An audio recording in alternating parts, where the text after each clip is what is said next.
This is a follow-up from Master Lee's document he uncovered last week from the Nuclear Threat Initiative. Do you remember the exercise where they had the fake countries? Brinia. Yeah, Brinia and Arnica, where the bordering, where the terrorists, the Azov Battalion, made weaponized monkeypox to defeat Putin. That was in the war games. So the Evening Standard are now reporting this. Actually, they reported it back in 2001. Bill Gates warns of smallpox terror attacks and urges leaders to use germ games to prepare. Please play my germ games. That will prepare you for the Armageddon. And here, welcome to Brinia. Platform 2, PG Tips. Great work from Sagehead. Right. Talking about monkeypox, right? Have you noticed this week on all like the sort of the lower known film channels on digital TV or whatever, they've all been playing Planet of the Apes or The Return of the Planet of the Apes. Every night there's been another one of those that sequence of movies. How's that? It doesn't surprise me in the least. I couldn't believe it. So far I've seen it. Just to really hammer it in the psyche there. It's funny you should say that, right? So we're talking about predictive programming, right? Yeah. Okay, brilliant. That's my next subject. Does anybody remember this story from late January this year, 2022? This one here. Monkey on loose in Pennsylvania after crash on the motorway on the way to laboratory. Sounds too good to be true. I remember when this happened, and I remember seeing it, and it looked exactly like you would see in a movie before an outbreak of a pandemic that shuts the whole world down, or like a start of a zombie movie or something. So residents in Pennsylvania County were warned on Saturday not to approach a monkey still missing after a crash involving a pickup towing a trailer, taking about 100 of the animals, 100 monkeys, 100th monkey syndrome, 100th monkey syndrome, to a research laboratory.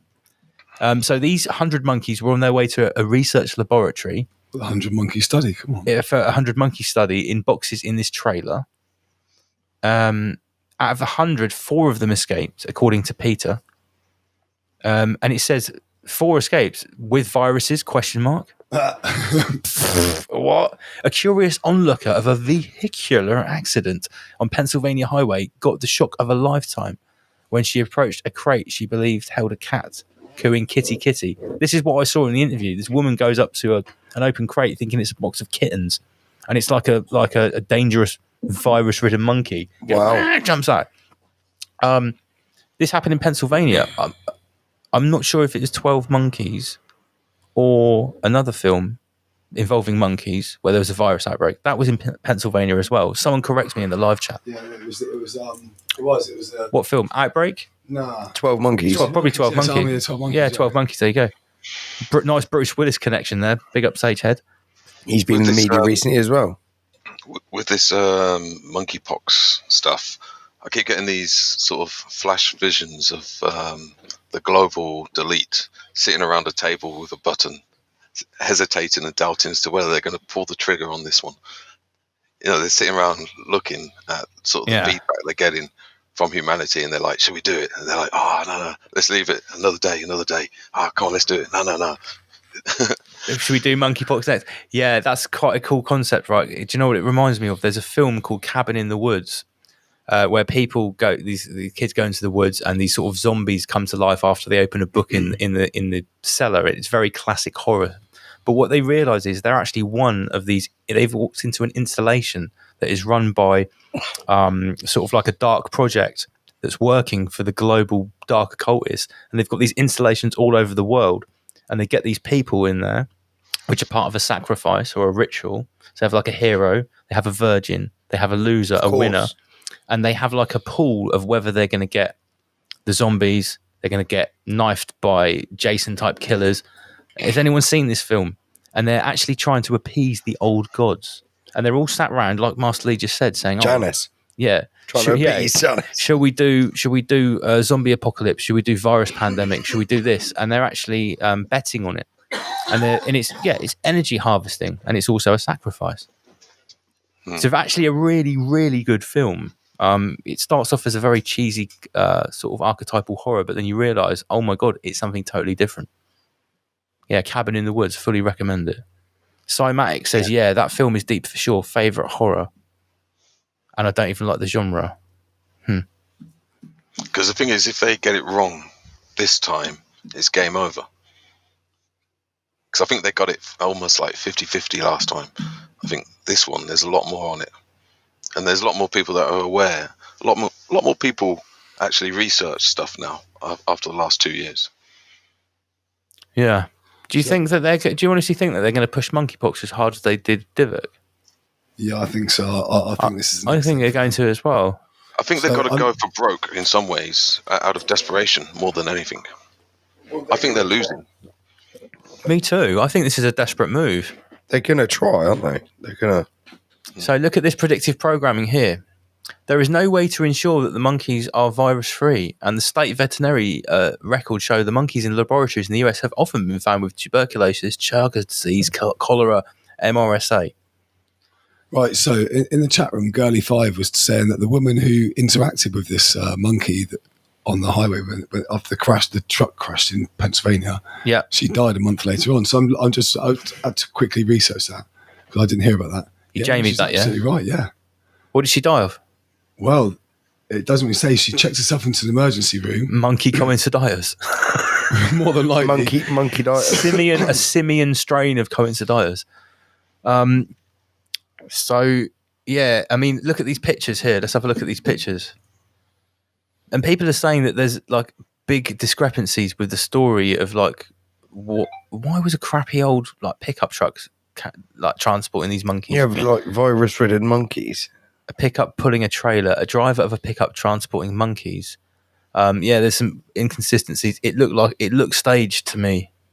Like it looks staged. I think one of the problems they've got is they should have chosen a more scary creature.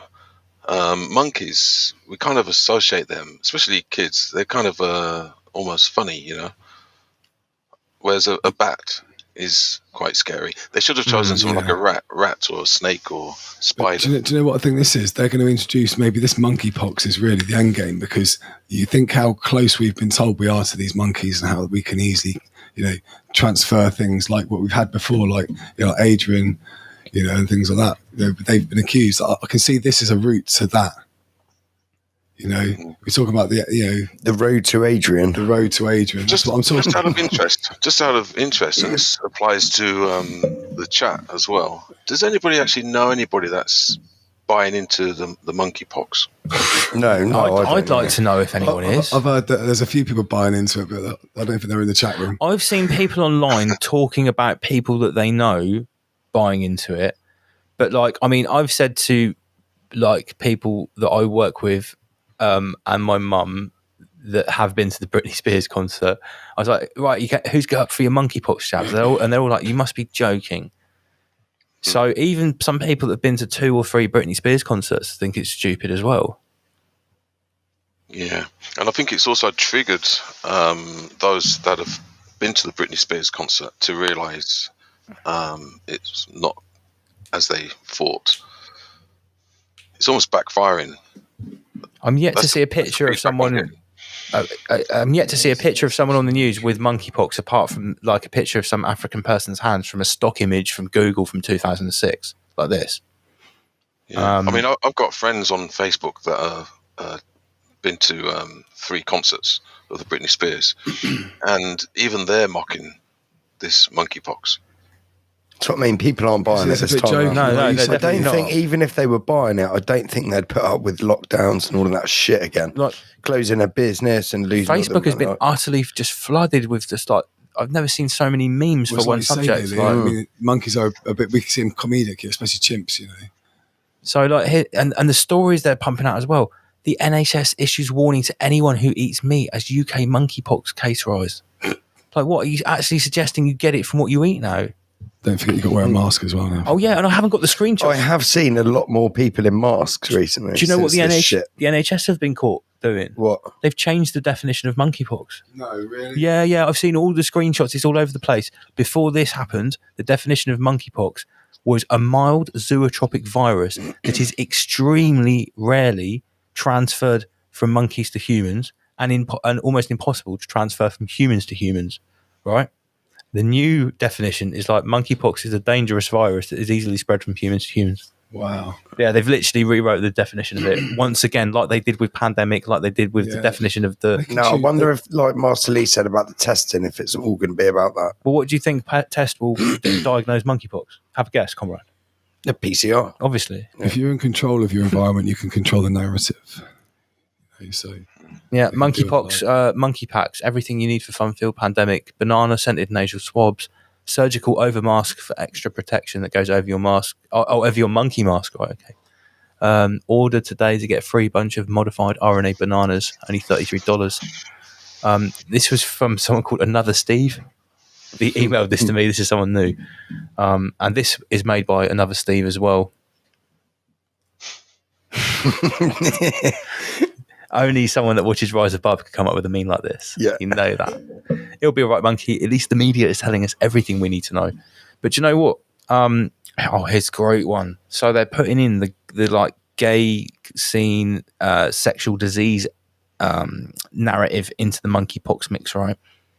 CDC officials sound the alarm for gay and bisexual men as monkeypox spreads in community. In community. Doesn't even see in their community. No. But when this story broke on ITV, look at the name of the guy they brought out as a sexual health and HIV expert. Dr. John McSorley. John. The name John. Yeah. John is an American name for a dick. Yeah. Well, also a toilet. John McSorley. Really? Johnson. That's almost as good as Phil McCann or like Robin Banks, the policeman. Yeah, we saw that. It was brilliant. That was. Yeah, we did a whole thing on that, didn't we? Okay, so where does monkeypox actually originally come from? Does anyone know? Guess what? It was first identified in 1958 in Copenhagen in an outbreak of vesicular disease among captive primates. Guess what the monkeys were being used for? I wonder who owned the vaccine. Polio, Britney Spears research. So monkeypox first outbreak ever was in monkeys that they were testing a polio Britney Spears concert on. Surprise, surprise, comrades. Yeah, I'm going to Jamie that quick. Experimental. Yeah, I believe I have Jamie that, but you can double Jamie. No. I'm on about. I wonder who owned the polio vaccine.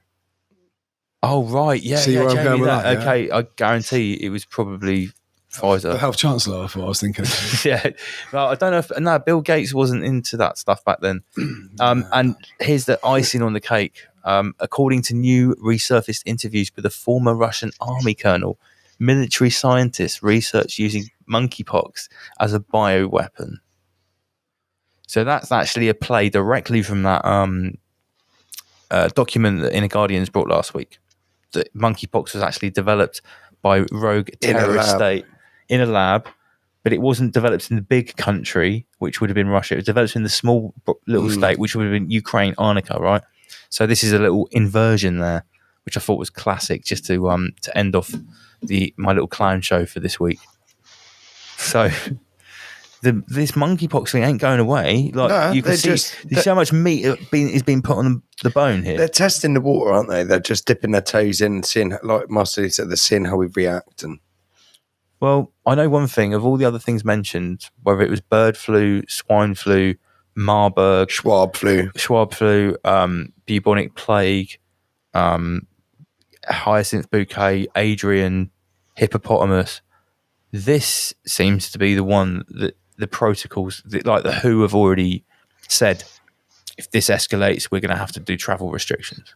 Well, I've got another theory about this. Now, if we hypothetically say that it's all Al Gore AI driven, so it could ramp up in accordance with the response and reaction of social media. There could be a correlation.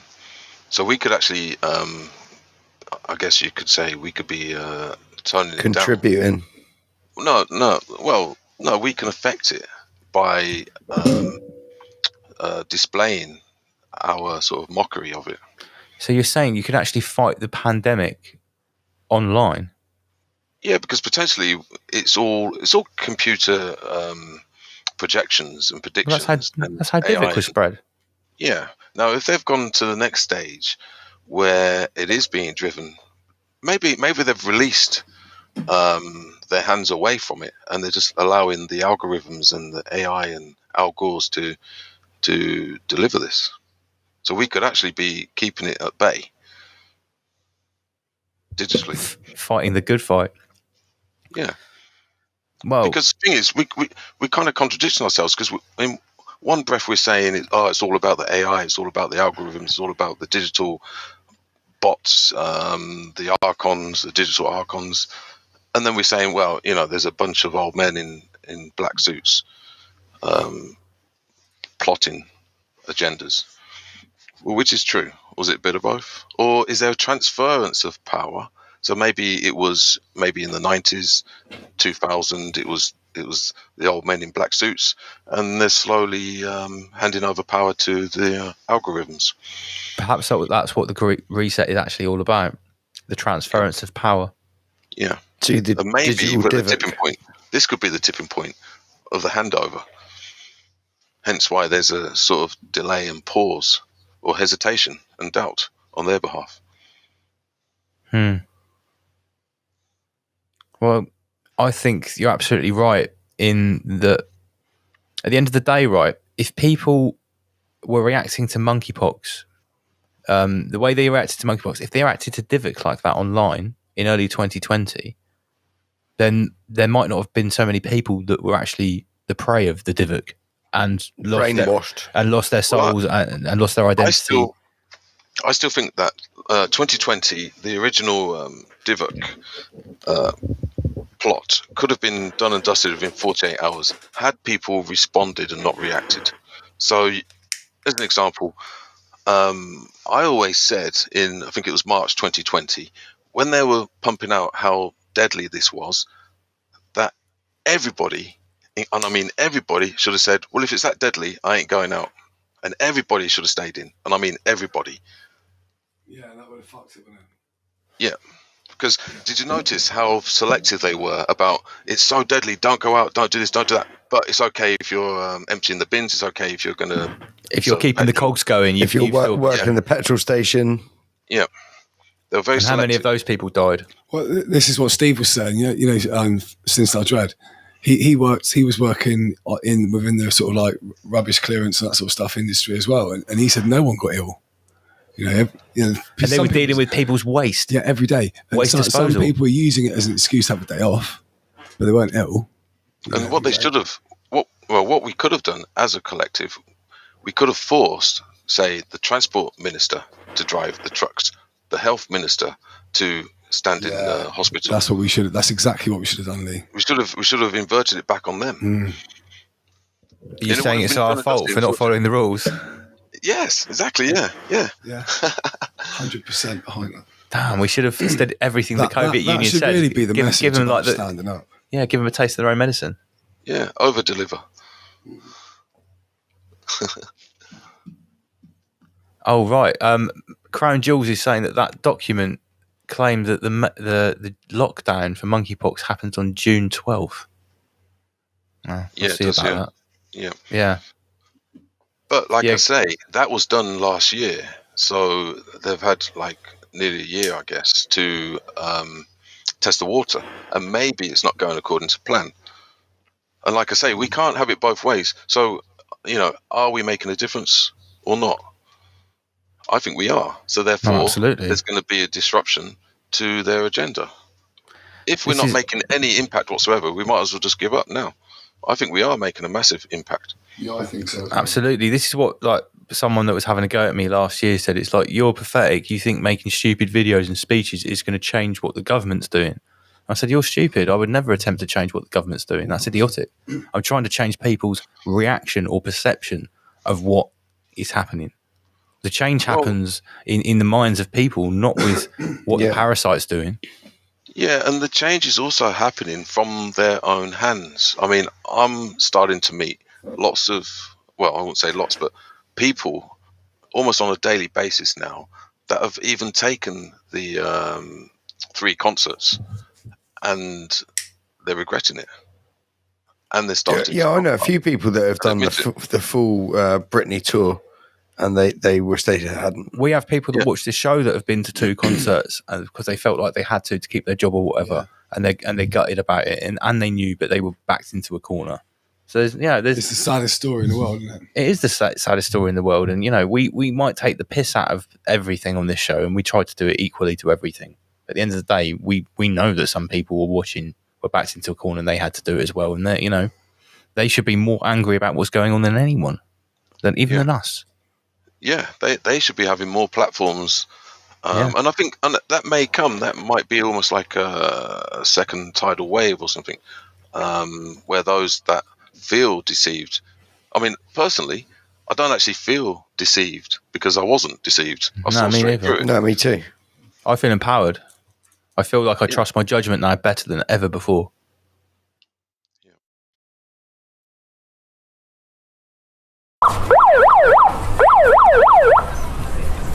Ladies and gentlemen of Bournemouth, we're from Rise Above TV, independent YouTube media. We're looking to conduct interviews with members of the public about their views of the current state of the UK, the lines in the sky, Nigel Farage, quit Stalin. Please come and have a chat with us, we don't bite. It only goes on our YouTube station, not the Chinese Communist Party. Thank you, please.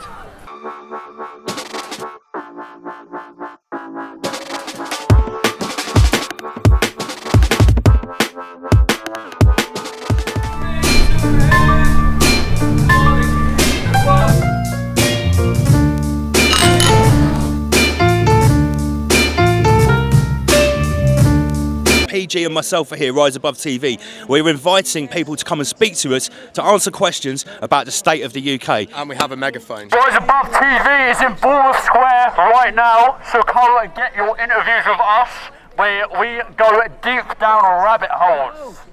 Hi guys, sorry to bother you. We're from independent media called Rise Above TV. Can we just stop you for 1 minute and ask you a couple of questions for our YouTube station? Just about the state of the UK. Just about- what do you think about geopolitics, that kind of thing. No, is that not your bag? Probably never get us finished. Okay.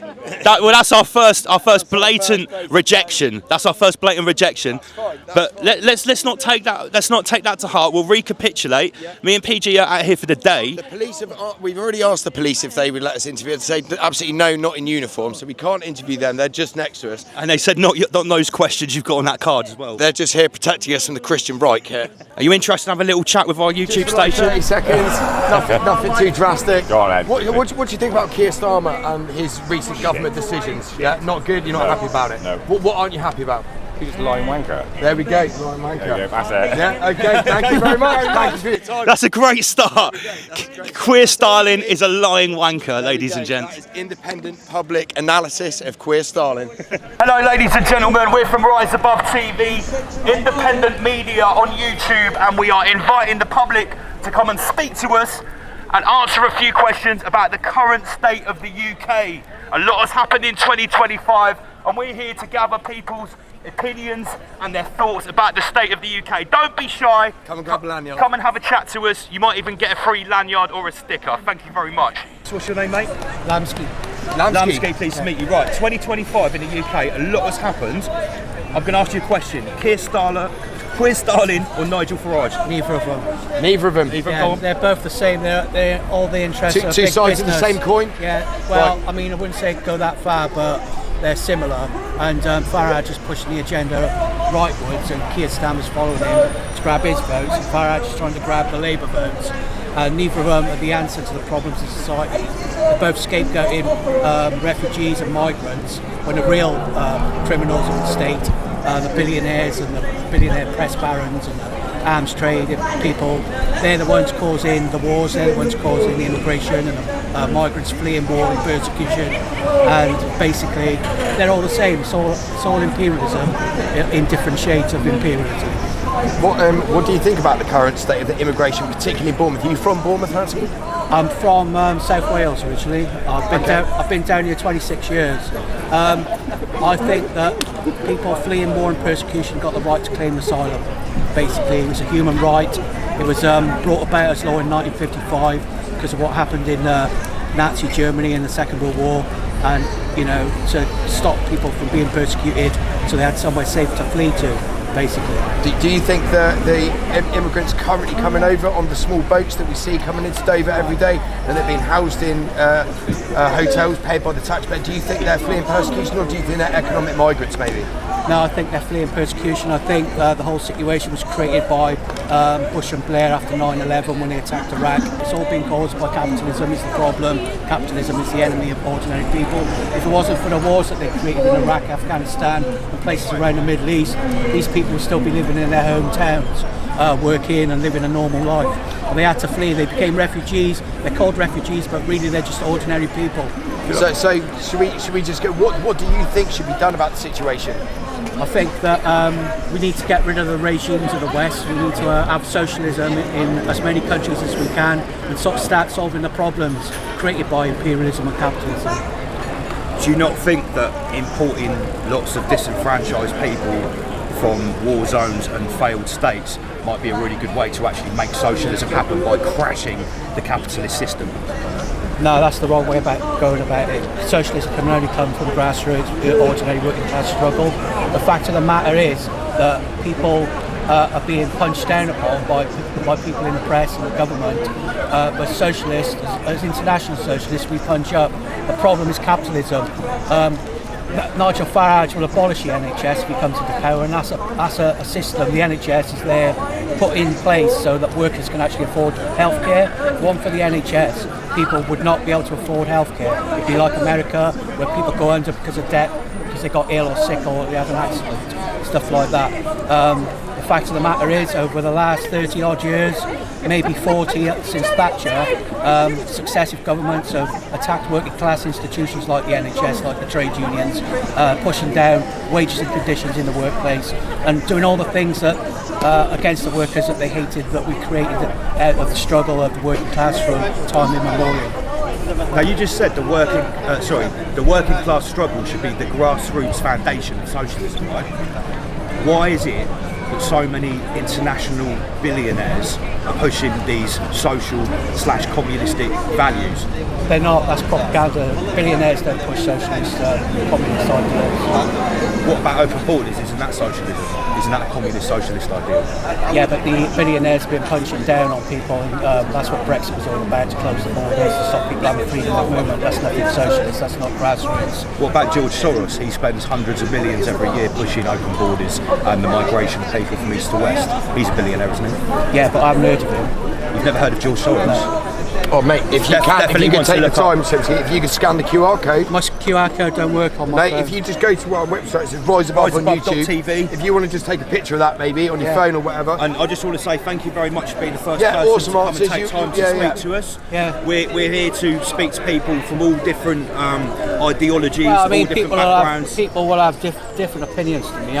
We're just trying to get a general gist of what the local public in our local area. The reason we're Are you from Bournemouth? You're Bournemouth? Yeah, we're local. Oh, Yeah, the reason we're out here today is we're just trying to gain what people's opinions are in our local area. Yeah, well, I think the issue of the asylum seeker and the migrants being created by the billionaires. The billionaires are the problem. Definitely. You know, I feel sorry for refugees fleeing war and persecution.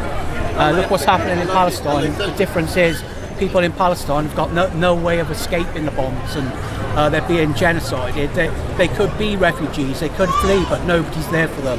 Other people are being brought over, and there's an avenue out of the wars to find safe havens, but for the Palestinians there's nothing.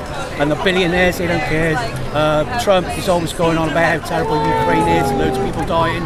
He doesn't say nothing about Palestine. Well, no, he wants to bulldoze it and make Trump Plaza. He wants to have Trump paradise there. You know, it's a disgrace. They're all a disgrace. The billionaires, the Western elite, the governments. Their hats are black and shriveled lumps of jackal meat.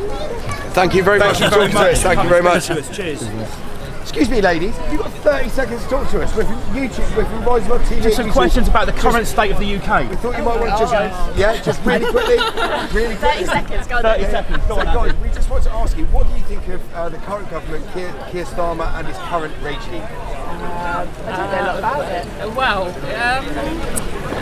I think confidence has shrunk with a lot of the public because of promises that haven't been kept, I think. I know it's considered the honeymoon period and there's a lot to maybe work out, but I'm sort of on the fence with it at the moment, really, just hoping that maybe in time things will come good. But at the moment, there's not a lot for first-time buyers and things like that. So, do you think Nigel Farage or maybe Kenny Baker from the Conservative Party, if they got voted in, they might turn things around? Maybe. I think Kenny Baker needs to be out there a bit more. You don't sort of really see her, and I reckon if you asked a lot of the general public whether they knew who she was, I think they'd struggle. So you feel she's not particularly outspoken, maybe? Not really, no. And I think maybe Nigel Farage.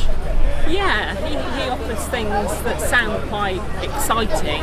It's just whether or not he can deliver the things that he. So it's all been called by fantasy by Keir Starmer and his Labour government. Do you think it's a bit of fantasy, or do you think he might be able to follow through? He has won some councils coming at the local elections. Yeah, exactly. People are fed up with, I think, over recent years hearing promises and then not being delivered, and maybe. Maybe he can do it. I don't know. Thank you very much for taking time to speak to us. Have a great day. See you later.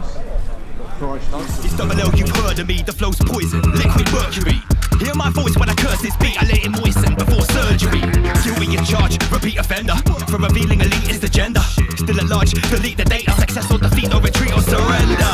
And I can't let go, killer artist Charlie Hebdo. That's a false flag, actors in tow, and the blame is slung for the media.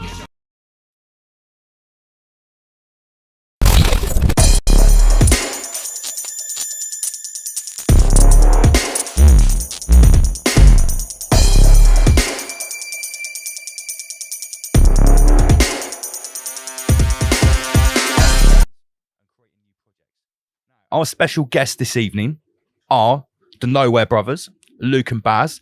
Big shout to you two. Andy, pass the mic over to Baz. And Luke, arm your mouth with a mic. You have to kiss the mic like a beautiful lady, nice and close. There we go. Welcome to the Rise Above studio, boys. Thank you for having us. How does it feel to bask in my glory? It's definitely an honour. Forever in debt. Definitely an honour. It was fantastic to meet you earlier on today. We met basically properly all met at Raw Treat, right? Yes. I've been following you for a good couple of years though, so yeah. Closer to the mic, Luke. Closer. Yeah. You've got to have it facing, pointing. That's it, pointing right into your mouth. Kiss it, mate. There we go. Now you've been Luke of Nowhere on Facebook for a while, and I've shown in the pictures up here. This is actually quite an old pic where you're stood on this rock. Yes, this was earlier on this year. I was up in the Lake District, working up there as a chef, and always out hiking and stuff. And this is a Castle Rig Stone Circle. Castle Rig Stone Circle in the Lake District. In the Lake District. Okay. Yeah. So I clocked that you were basically going around to these amazing spots, soaking up the atmosphere. And thank you very much. A lot of the time you were wearing Rise Above t-shirts. Of course, yeah. Had to represent. So this is how it all started. You just posting pictures. Yep. Luke of Nowhere going around. What was the next step to where you two boys have sort of manifested yourself in the last couple of weeks? Well, I suppose it all started with Baz and his crazy ex that everybody's heard about, I suppose. Right, okay. Are we doing the full background story here? Let's do it. Let's leave that out for the night show. Well, basically for the last 3 months, been single and on the road. Broke up and I thought I can't do the 4 walls in the Matrix. So literally decided to get in my van and hit the road. Got back up to Nottinghamshire. Gave my guy Luke a call, and that was on a Monday, and literally Thursday evening I was in the Lake District waiting for him to finish work. I quit my slave job as all. Wait, how long ago did this happen exactly? This was the beginning of August. Beginning of August, yeah, first week in August. So this was like roughly about 4 or 5 weeks before Raw Treat is when you two decided to essentially just hit the road and say, fuck it, let's go. Pretty much, yeah. We've known each other for like 15, 16 years now. So obviously we've been bang on to all this. And pretty much he's the only one that's pretty much stuck around for a while of all this, because everyone just thinks you're nuts when you go on about it. But obviously I think we kind of hit it off with all these subjects and all these controversial issues. So basically the bond's just gone from there, really. And like I said, once we decided to hit the road, that was it. We've done probably close to 12,000 miles now in like 12 weeks, 11 and a half weeks. So you're averaging about 1,000 miles a week? We have been, yeah. It's eased off a little bit recently. Yeah, so as soon as I quit my job and he picked me up from the Lake District, we headed straight up to Scotland to do the NC 500, and some of the most beautiful places you could ever go to. If anybody hasn't done it, go and do it. Yes, highly recommend the North Coast 500. Definitely. Some of the beaches and the waterfalls, absolutely incredible. Wow, okay. So on the run-up to Raw Treat, you've been in the van for 4 weeks, driving around, putting the miles in. Yeah, just pretty much sightseeing to start with. Okay. Now, Raw Treat happened, and this is really the first time that all of us got together. Yeah, definitely. This is the first time we've physically made contact with a lot of people, to be honest with you. Like I said, we've been following the groups, chat to a few people online and everything, but this is the first time we've physically made, like I said, contact with a family, so to speak. So it's been real good. It's been amazing. The family, honestly, everybody that was at Raw Treat, big yourselves up. Yes, that atmosphere we created that weekend has lasted on. We need to keep connecting as well. Yeah, which is kind of what we're on the journey of doing now, really. We're going from place to place, person to person. That's our aims. Yeah, because I see you have been sort of ticking off the list of all the people you've connected with at Raw Treat, because I've got a video here. Let me just find it. You headed up to whereabouts did you meet JD? In Barbados. Is that the new name for it? Yeah, that is the name. Well, we originally met him before Raw Treat. we linked up with him about a week or so before. Right. Had a good chat and a bit of a chin-wag, catch up on a few issues. And then obviously one thing led to another at Rotary. And then we've been closer since then, really, to be honest. We've kept in touch. We've been up to Barbados, give him a hand on his plot. So that was a good day out, wasn't it? There, Yes, mate, yeah. Big up JD. Yeah, he's a very intelligent bloke, JD. No, JD's awesome. I've actually he's brilliant. Yeah, I've got a video here that was sort of commissioned when you guys met up, and I guess this is sort of helping. This is sort of like maybe like one of the launch videos of your clothing range, which is his song, I believe, and his song going to be on his album. Yeah. All right, let me play that for you guys. This is JD. Yeah, JD, the Nowhere Brothers, Camp Nowhere. You already know. Fuck these bitches. Check. Narcissist, my way or the highway. So I like to take the highway. Trying to tell you that it's all about happiness. So you try to control my supply chain. All the private info I gave you, try to turn to a weapon like Beirut. Now you're out here trying to send shots. So you act like you care on your debut. Day 2 should have seen red flags. Now you got more of them than Nova. Always trying to make me get mad. Getting drunk with power, I'm sober. Trying to take any money that I had. Blocking out my sun, it gets colder. And me burn energy like ha. By the winter time you might froze up. Stop moving the goalposts, oh no. Where the love go though, with the dodo. Extinct, no flow with a rowboat. Just slave ship chain with no home. If I live for you, you'd probably take my last organ. If I starved in a beg with my hands out, you'd probably take the last portion. For every ounce of my cake, you're still gonna try to take a quarter. Broken out of my chains, trying to move away and reach water. Change my number, change my name, claim abundance. Make the change, can't stop me now, cause I've gone off grid. If all been washed, you stay the same. Why do you think it rolls around you? All of these girls, they know they found truth. Prop me up and then hold me down too. So I'm making sure she knows about you. Sneaking, cheating, meeting and greeting, plotting and scheming. Pockets of my beating, rubbing off your hand, she putting on the heating. Wanna tell me about healing? Fate, whoa. Suck it for a pay note, great quote. Chuck it on the main road. Bitch, how many times can I say no? You can't have my seeds, I say so. You suck, and not in a good way. Vampire trying to drain my blood way. Vegan, but pass me a good state. Drop it straight in your heart, turn dust way. How was I so dumb to allow this? My intuition been screaming at me the loudest. I gotta get me a lifestyle without this. And hit the road like the Nowhere Brothers and proud, bitch. See if it's stress and if it's tension, you be pushing it. I know you'll land on your ass and there'll be no cushioning. If I could bet, guess this attention, you'd be loving it. Ain't talking about no girl, I'm talking about the government. Rewind. Yeah, check, check, check. Yo, yo, yo, yo, yo. JD, official truth be told. T.me/official truth be told. Hold tight the Nowhere Brothers. Camp Nowhere. Bad slave. Rise above. Peace. Shit. Apologise about the sound on that. It didn't sound like that when I played it the first time. I think that might have happened on the download, but you get the idea. That was an awesome freestyle of a new track from JD, repping Camp Nowhere, the Nowhere Brothers, and Nowhere. And Mate, hands down, my favourite tune from JD is the fucking King Charles tune. Oh. Every time I listen to it, man, I'm in fucking stitches. It's brilliant. It's so funny. Of the funeral. And, I will consider myself so privileged because I did get the pre-release exclusive from JD. So, oh, nice. We was absolutely in stitches before that came out. So, thank you very much, JD. That was another honour. Yeah. Can we play that later? We'll play that one. We should do. We absolutely should do. Okay. So now that the brand is established, what is Camp Nowhere? Tell us what is the brand here. Luke, give us a download, mate. Right. So I am wearing a Camp Nowhere t-shirt, well, hoodie here, as you can see. The idea with Camp Nowhere, I'm into adventuring, so realistically, I want to take it into like a camping, hiking sort of brand.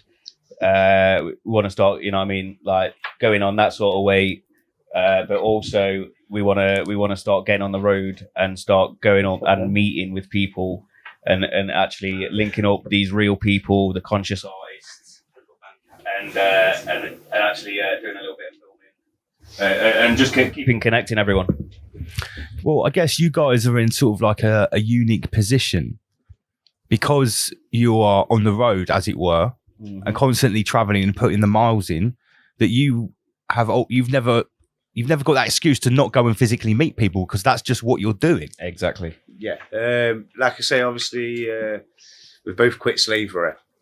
So we're going with the merchandise branding at the moment. So if anybody wants to support the cause, it would be much appreciated. We've got some great hoodies, some t-shirts and some hats. We've got some beanies. We've also got some snapbacks. So if you check the Nowhere Brothers page on Facebook. Lance, would you like to do the exclusive drop on those if you've got the pictures? I don't know whether he's got those there. What the snapbacks? I can get that straight away. You sent me that on Facebook, didn't you? Yeah, so basically at the moment, as Luke's just said, we're trying to connect with as many conscious rappers, people that are trying to put back into the earth, people that are trying to do things naturally and off grid.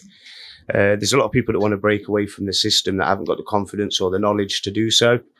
So if we can go around and connect these people, take a little bit from the community, and then use Rise Above as a sort of platform to give people the voice to speak, then that also increases the ears, increases the voices.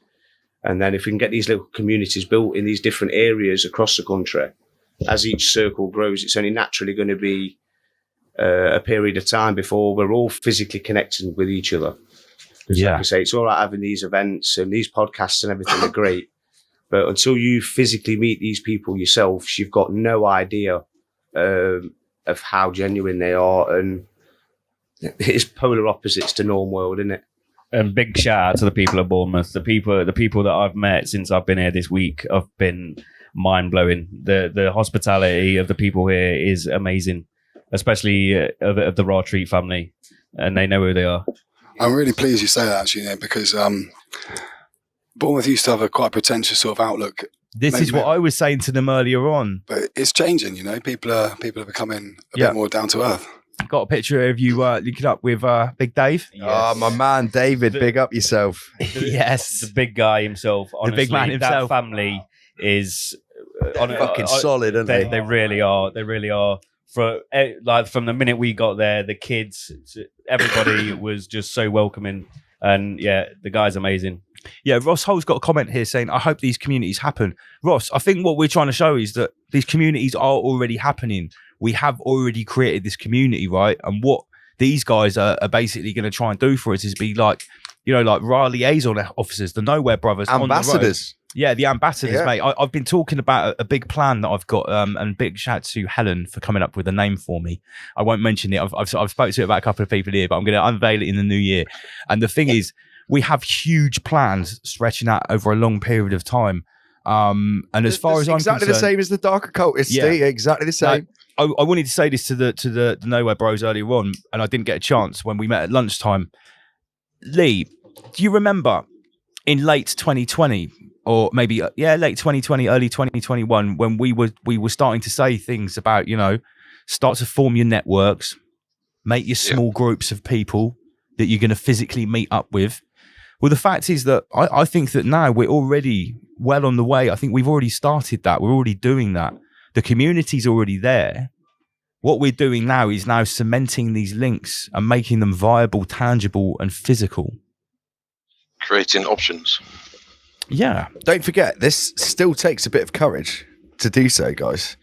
It's not just going to happen overnight. These communities are going to, if they do start getting, when they do start getting big across the nation, like the COVID Union is going to try and shut that shit down. This is like 90% mindset. It's actually the mindset that needs to be adjusted to do these physical actions. Mind over matter. Absolutely. And I think maybe, you could say that over the last 2 years, what we've been doing is trying to prepare people's mind. I even say in my bars, Rise Above is a mental fortress.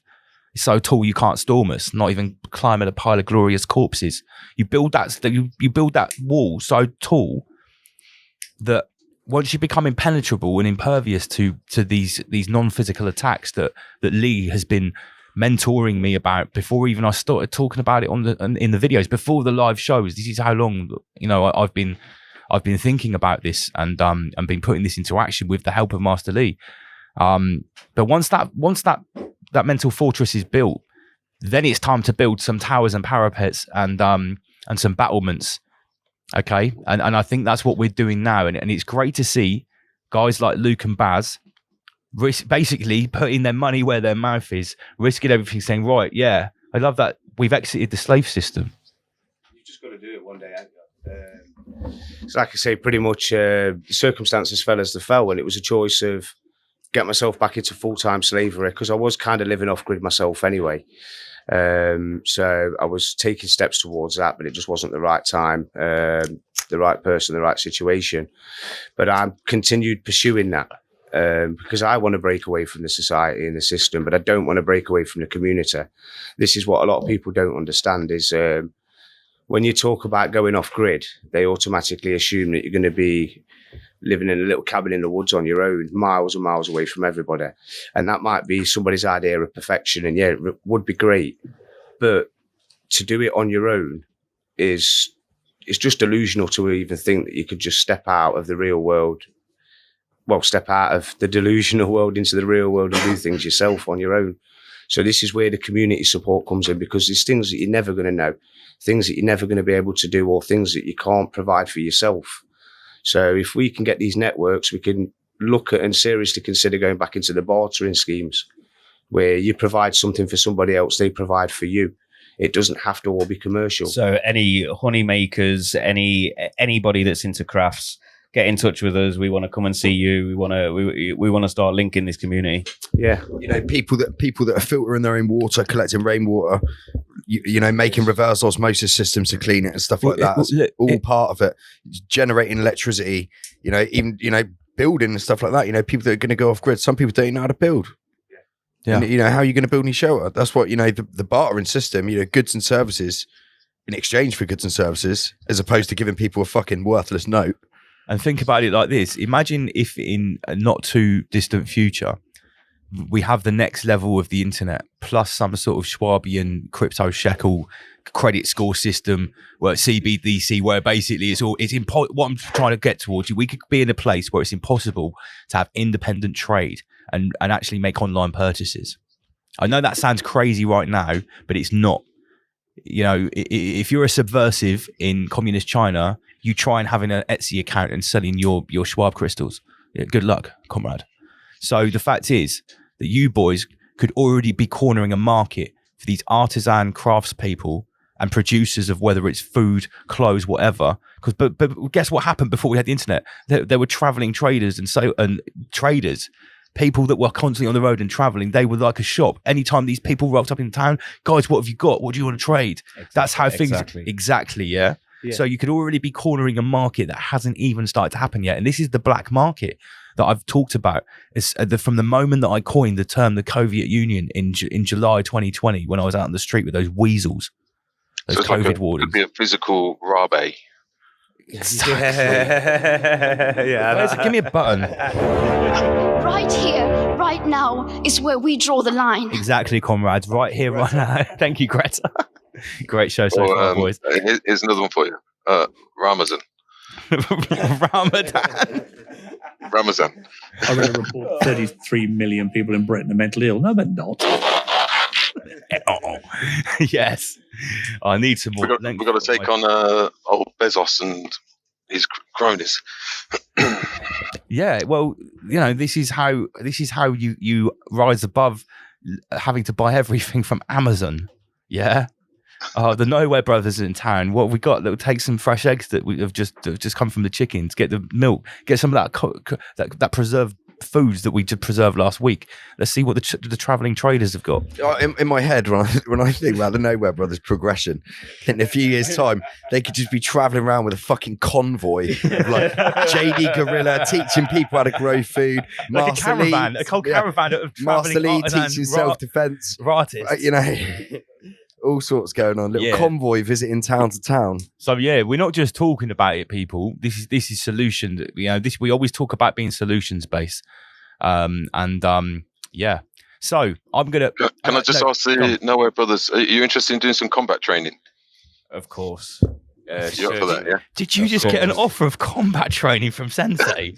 How could I refuse? Only a fool would say no to that. Now you've got to buy an encrypted off-grid smartphone to encode the digits and the coordinates that Master Lee's going to send you for the meetup, mate. well, I was hoping maybe you could tune us into a telekinesis, so then we don't have to communicate. We just know when and where to be and how to be there. Oh, like a remote viewing Zoom call. Yes, that's the one. That's all part of the training. Don't worry. I'm in. Yeah, count me in, mate. Definitely. So, you've been. Let's get back to your current adventures. What you've been doing down in Dorset, because I've got to say some of the photos are absolutely epic. I had to actually reverse image search them to make sure they weren't stock photos you nicked from somewhere else. We've been here, there, everywhere, nowhere, and everywhere, mate. To be honest, So Now and here. You were approaching Bournemouth. You were coming into Dorset, and what was the story? You were just outside of Ringwood, and you're like, "Well, we need to stop. There's shitloads of traffic, right?" Exactly that. We saw a sign for Hightown, and being the guys that we are, how can you refuse Hightown? Yeah, everyone around here knows about Hightown. Everyone goes there. No, they don't. No one gets high in Hightown, but apart from these two. The pictures that are on the screen, just the previous pictures, that's where they were just taken. Oh, right. Oh, right. You went to also, before you came down, you went to see Polly, Ted, didn't you? Kidnapped Ted. No, not yet. Not yet. Ted kidnapped us for a little while. Polly. To be honest, it took us for a little drive. Let me tell you, unbelievable. Absolutely unbelievable. Big shout out to Polly. Yes, Ted. Big things happening for Ted. He's about to begin an adventure of his own. Yes. So Rise Above Ted and the Nowhere Brothers Adventures. Love it. So, I see his Rise Above t-shirt has been replaced with the Nowhere only Brothers. Temporarily, I'm guessing. Yes, it's just a temporary thing. Okay. Was he wearing it when you met him? He was out with the boys. No. He was right. He wearing the Rise Above one, yeah. Yes, he was. I was just making sure that wasn't like someone's borrowed t-shirt that actually belongs to Ted full time. It does now, yes. He owns a Nowhere Brothers and a Rise Above t-shirt. Well, great. We need to get him a bad slave t-shirt too. He has to consider wash day in that, so... Absolutely. Okay, so, right. Then, after Hightown, you hit the New Forest. This place yesterday was... Oh, my gosh. Honestly, the New Forest, if nobody's been to the New Forest, get yourselves in there. That place is magical. Yes. It's amazing. I will just say a big thank you to my mate, Claire. She's been absolutely amazing. We've been chatting to her for quite a while now and met her for the first time. She actually came to Camp Nowhere, first official guest to our temporary Camp Nowhere for a birthday celebration, which was epic. You know what I mean? Absolutely epic. And then a little jam around the fire. Yeah, a little jam session around the fire on the drums and that. And then we had the pleasure of meeting her and her son in the forest yesterday. We went foraging and wow, it was incredible, wasn't it? Yeah. Just look, these photos. Oh, yes. Yeah. It seems like there's plenty of mushrooms there. Lots of different types of mushrooms, man. Yes. Yeah, So- my memory on my phone's actually full, so I don't want to delete all the raw treat videos. So I'm having to delete apps and all sorts so I can take more pictures as I'm going along the road. So tell us about this cow. So, as you can see on the screen right there is a cow. It's got a thing for cows, our Lucas. Oh, well, yes. Last week, I gave a cow a neck rub. That's all I'll say. She loved it. But the cow's got a tag on its ear. It does. Yes. I don't know if everyone can see that. It came wandering through the forest, and as you can see, if Lance can. Unfortunately, I can't zoom in without. I can't zoom in. But if you go onto my page, you'll see the photo, and yeah. It's a tag that says 33 on it. You Yes, can't get away from that. And can we just confirm that like there wasn't loads of cows there, and you just went and chose the one that's got 33? No. It was literally random. And to be fair, Baz's mate Claire's son was the one that wanted to go and see the cows, Yes. and I walked up to it, and the first cow was like, this one. No way! And I was like, God. Baz, you'll never believe this. There's a tag on its ear. And guess what it says? And he's like, no, it's not. I was like, yep, Yeah. 33. The other day, after having a bit of a word with myself about seeing so many 33s in one day, I looked at the watch, 33, looked at the clock, 33, right? I was having a bit of a word with myself, and then I peered up at the TV, and there was just a flash 10-second of like a little advert of some motorbike, I don't know, GP1, you know, the super bike racing. And there was a guy going around the corner, you know, where his knees almost touching the ground, and it's just massive 33 on the bike. Like, massive. Yeah. It was the first thing when I looked up after my little word with myself, I stopped thinking about 33. There was a bang. There it was. Well, as you can see, all of our gear, we've got the 33s. That's obviously these are threes. Yes, a nod to you guys here.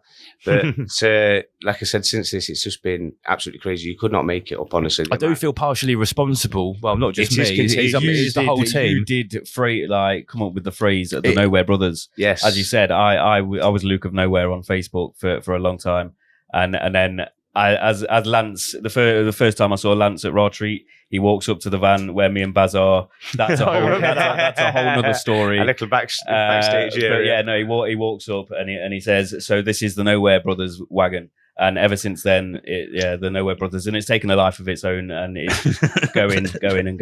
So yeah, I'll be forever indebted to Lance and Raw Treat. Using the power of 33, exactly, it belongs to all of us now. Yeah. You know, and it's my 33rd year, so it's crazy. Like the things that have happened this year in my 33rd year as well. So that's brilliant. Because at the end of the day, you know, everyone that's been on this journey, and I was thinking about this the other day again. You know, whether you were before episode 33 or after it, or you've gone back and watched it, if you're one of those people that's been on us with the journey long enough to know what we're talking about, it's you know, it seems to be working for everyone. I'm getting no slowdown in the messages about people having the affinity with this number now.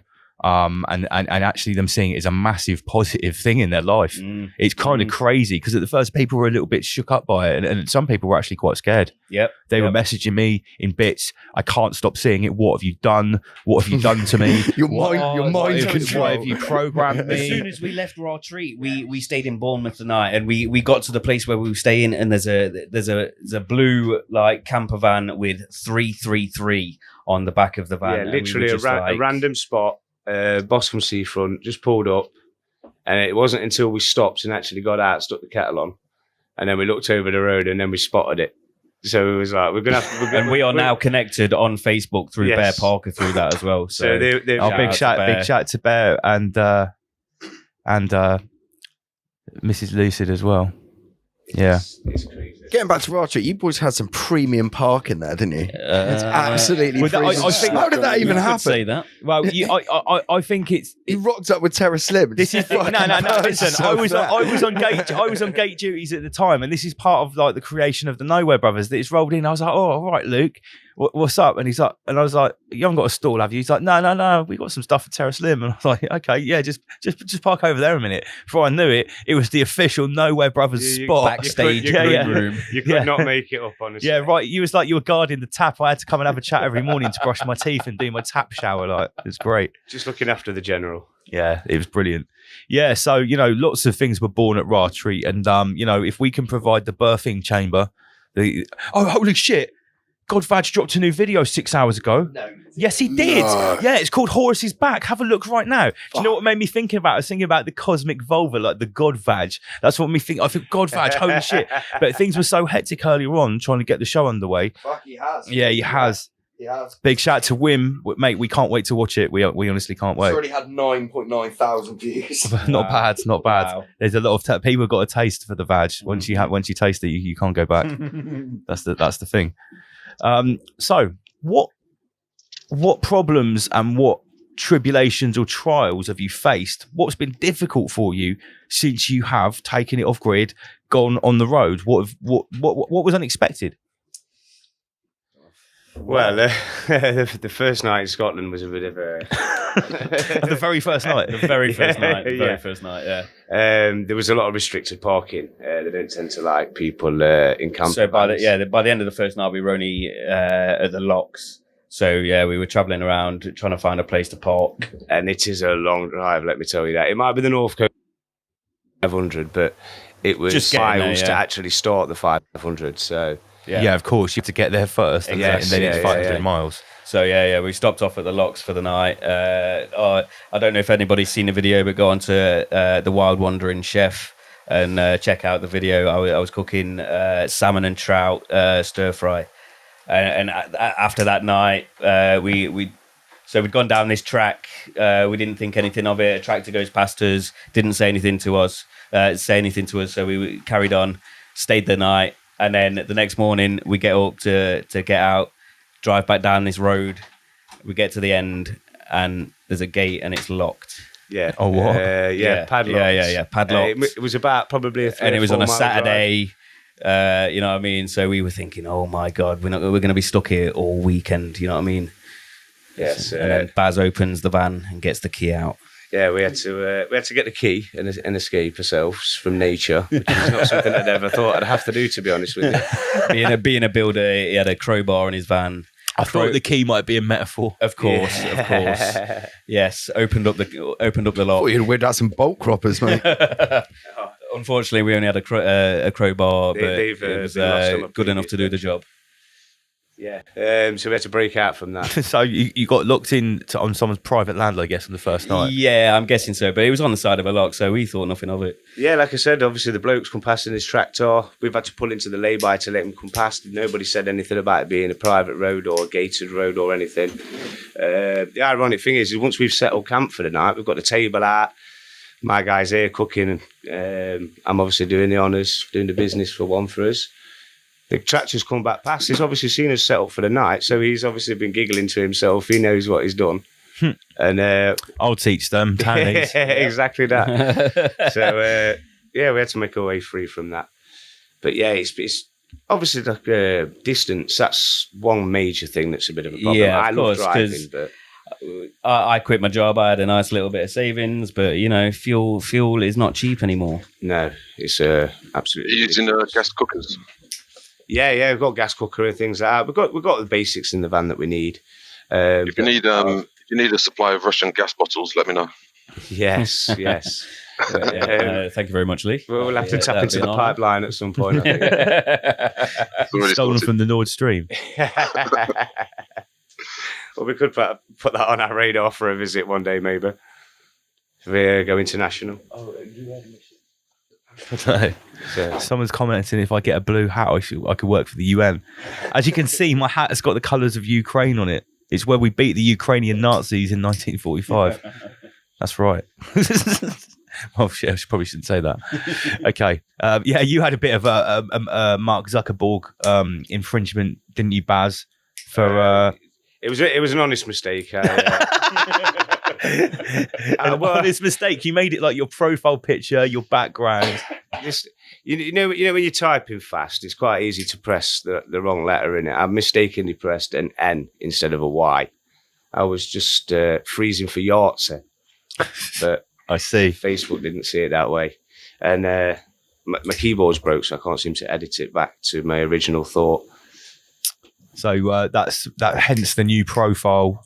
Baz still nowhere. Yes, I'm still nowhere. But I appealed my decision, and my original account's back up and running for now anyway. So it was only a 7-day ban. Oh, that's okay. That's not too bad. Yeah, but I've had a few accounts closed down in the past. So trying to play it a little bit safe at the moment. Obviously, with the Nowhere Brothers, we're trying to keep things running for as long as possible. We don't want to get that shut down. So, well, that's it. I mean, everyone knows that I've had my run-ins with Al Gore, and Exactly. and the. I blame the meme artist, to be honest. It was always sharing someone else's meme that got me in trouble. It's never what I posted myself. But the thing is, at the end of the day, those platforms, for whatever we can say about them, they are still a tool that's used for our business, our networking, our communication. So, there does come a point where you do have to say, okay, this is enough. There's no point in just pushing Al Gore and poking him so much that you're going to basically just sabotage yourself. Yes. Yeah, there's certain things that you're willing to sacrifice. It's obviously quite a few years ago, we was doing a lot of the anti-eviction movements, trying to get people to, with the mortgages and things like that, with the banking system, people were being evicted. So we looked into sovereignty, freeing of the land and all that, but the complications, it's just unreal. So obviously, there's certain things that you're willing to sacrifice, like the fact I've got my driving license, I've got insurance and things like that, you know what I mean? And that's just, it's something that you have to kind of compromise with at the moment. Sure. Once taking your freedom back, that's what it's about, people. Well, here's a good question. Do you think you'd be able to do what you're doing right now if you had gone freeman on the land and you didn't have a driving license and no insurance? Well, Exactly. Some of the horror stories I've heard about what happens, because obviously the thing is, if you decide to go off grid and you play their game, if you do get caught up, obviously you're not on the system. You've got no trace. Yeah. They could just take you out. And so they, depending on sort of what levels you're at, they can do things and you'll never be seen again. And nobody will ever know anything about it. There'll be no record. Or they can just make things that difficult that it just literally mentally and physically breaks you. Or just like crush your vehicle. Yeah. Well, they can be a lot more physical. I've heard a few horror stories of people. Yeah, me too. Where obviously they're not on the system at all. So obviously when they've been caught up, on the plus side, with the cutbacks with the police and the councils, it does actually create a lot of opportunities. Where they used to go out looking for problems, they tend to only deal with problems when there's a complaint made. And the issue with that is obviously when you're on the road a lot now, there's all the cameras and everything everywhere. Sure. So it's not the physical being anymore, because you know yourself. Back in the day, you could play and you could bargain and you could talk and you could persuade and you could get some compassion. Nowadays, it's just a ticket, bam, through the post. Yeah, and every excuse that or any get out clause that you could use, it's already written on a list saying that these are not acceptable excuses. Yes. So it's so overly automated that it not only takes out any human interaction, it sort of takes out any will for you to even try and combat it. Well, this is the first step to the AI courts, isn't it? Yeah, This is like the precursor to it. But this is the fundamental. It's one of the fundamental problems with this off-grid, because hypothetically or technically, literally even, you can't really be off-grid. It's more of a mindset, like I said before. It's an attitude. Yes. Yeah. But one thing I was taking from people that I've learned from this, you yourself was saying about the tools of the devil, and you're having to use his technology. So if you're going to use these things, you have to use them wisely and use them to your advantage. So as it stands currently, I don't think you could truly go off grid unless you went with a society and a community and went sort of Tarzan and went rogue. But these are the things that take time and preparation. So this is where it all comes to sort of planting the seeds now. But funny enough, I had a court appearance the other day for failing to produce my documents, which got dropped, luckily enough. But if I'd have got 6 points on my licence, I was seriously considering going back to horse and cart to continue the journey for the Nowhere Brothers. So that would have been an adventure, because I don't know nothing about horses, but it's something that would have been a natural progression at some point anyway, because if I want to go off grid, I can drop my driving licence, drop my insurance, and that's one less tie into the system, really. Yeah, of course. It's one less contract. Yeah. I suppose, if they wanted to be arseholes, the next thing you do is the RSPCA will be on your case about the horse and stuff like that. There's always some way these parasites can screw you. Always a way. Yeah. But it's the same with living off the land as well, though, isn't it? With your foraging and things like that.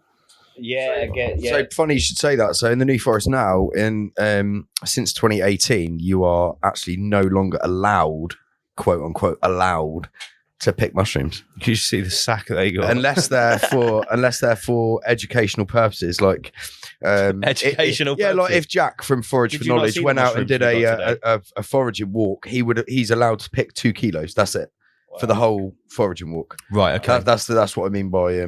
Can we address the deal with regarding magic mushrooms? Is it a Class A drug if you pick them? Is that correct? No, it's not. It's they have to be prepared, dried or prepared in some way for consumption. But technically, if from what I understand, is if, like, for instance, a policeman went into your house and you had some magic mushrooms on the side that you picked yourself and they were just there, well, you've put them out to dry. Yeah, they're being prepared. Yeah, but I don't believe if you were caught in the act of being like a hand-to-mouth subsistence psilocybin farmer, hey, don't forget, like it's, down it's on your not, hands and knees, going like that, eating them in the field. It's not illegal to take drugs. It's illegal to possess drugs. It is not illegal to take. You could walk up to a policeman and say, "Mate, I just sniffed a massive line of fucking." Only in this country. In other countries, it's yeah. No, we're talking about this country, aren't we? Yeah. So it's not actually an offence to take them, but to possess them or prepare them, whatever, then that's where you got an issue. Yeah. No, I looked into it. Sorry. I looked into it a few years ago because a friend of mine, he found out that I was doing early morning walks on this particular golf course. And he said, "Did you know that that golf course is listed as like one of the hotspots for magic mushrooms? Seeing as you get up early, and I think it was September. Is it September they spring up? It's this time of year. Depends what part of the country you're in, but yeah.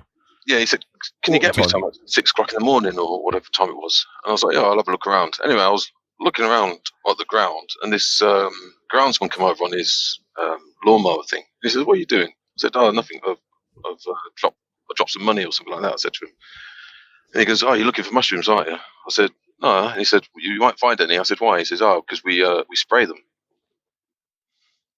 so they don't grow." Oh, right. Okay. Well, yeah, I would imagine from their point of view, it was just a pain in the ass having people coming and picking them. So they just tearing up the land and shit on a golf course. Yeah. Mate, I go there's a few spots I get mushroom picking, and the farmers let me in their field because they say, well, it's better you take them than my fucking sheep eat them. Take me. But then others, you go in there. I've been chased off. Well, I've been chased out of people's farms multiple times, hopping fences and shit. Yeah, it's all part of the adventure. Just so everyone knows, for a little tip here, an Andy PG tip, if there's a particular mushroom hotspot which you're not allowed to go to and it's dangerous to, go at night time and take a UV head torch, and they show up like a fucking Christmas tree in the night. Really? Yeah, they come out at night time. They come out when it's wet, whenever they want. But if you've got a UV head torch on, they show up like a fucking Christmas tree. I didn't know that. Oh yeah, mate. See, that's how you get it at night, guys. Yeah, you don't want to go in the daytime. Daytime's when they're about to go underground. So I guess the mycelium might actually pump a bit of extra psilocybin out in the night time as well. So you pick them, you get a nice fucking juicy little node. And if it's anything like a raw tree, they give you night vision, so you'll be able to see them all in the dark anyway. Don't forget, guys, pick them if you can on a full moon. They have the most power. Well, that's what old Terence McKenna said. No, sorry, not Terence McKenna. Graham Hancock with the stoned ape theory. Was it? I'm trying to get it. Yeah. Stoned ape is Graham Hancock, isn't it? He basically said that the early hunter-gatherers, pre-human sort of like primate creatures, allegedly. Whatever.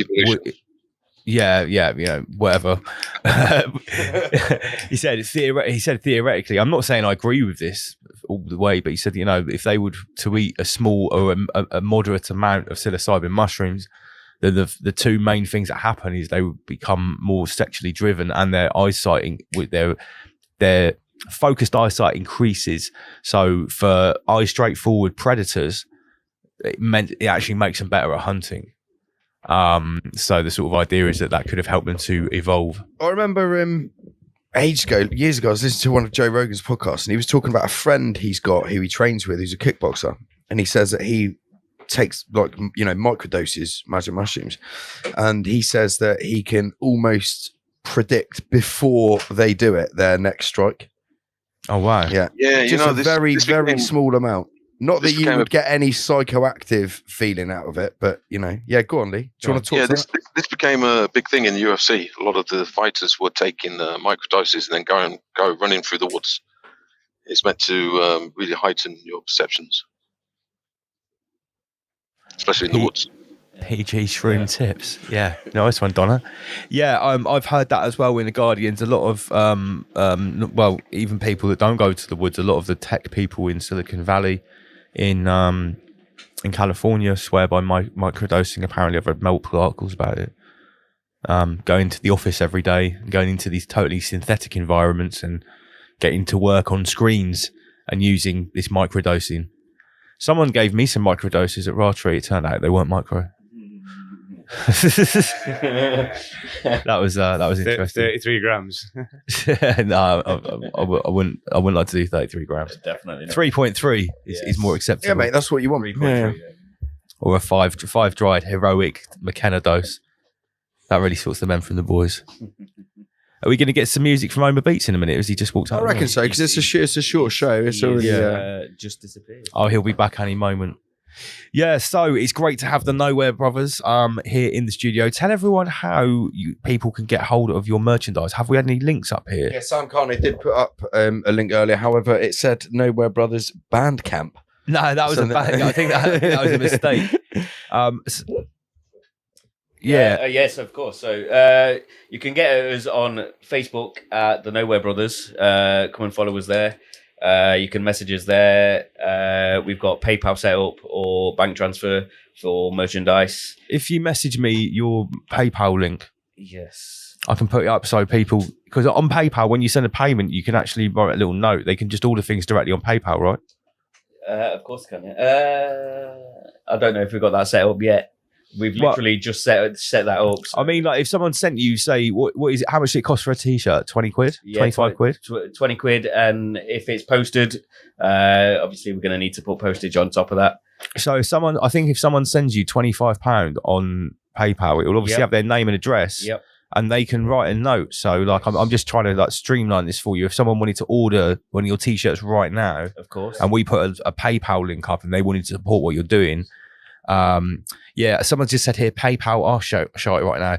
I know there's a lot of stuff going on with PayPal. Fucking YouTube shite as well. We're still on that. Yeah, fucking hell, guys. Come on. We've already discussed this previously, about 10 minutes ago. We've been going through that you this have a to lot. sometimes submit a little bit to the COVID Union and the fucking system. Anyway, Sam Carno's got the link up here on the screen, guys. Facebook merchandise, Nowhere Brothers. Yeah, check it out if you want to support what they're doing. Send them a message. So if you go to check them out. If you go there, it's got a PayPal on there as well. So yeah, everything should be an Instagram at the Nowhere Brothers, but with on the Nowhere on that, the E's are 3s. Right. On the Instagram. Of course. On the you can get the Instagram. 33 in there. Of course. I couldn't do it on Facebook, so. Oh, they wouldn't let you do it? Sam Carno, can you see if you can get their Instagram link up, mate? Get it on screen for the crew. Yeah, so the point is that right now we need to be supporting each other in our endeavours, in our projects, in our little business ventures, because at the end of the day, that's what a black market is. So next time, black market. Next time you need, some clothes, think about, you don't just have to buy a Rise Above T-shirt. You can always hit up the Nowhere Brothers. You can or Bad Slave. Or Bad hit up Slave. Terra Slim. Yeah, exactly. And there's more to come. Like fucking Mark Devlin, every time he puts out a little podcast, a little chat, whatever, he's always wearing someone else's T-shirt. Yeah. There's literally hundreds of people talking against the COVID Union, putting out merch. Yeah, I haven't worn any like Parasite branded clothes for a long time now. I Parasite branded. I have 33 different Rise Above T-shirts.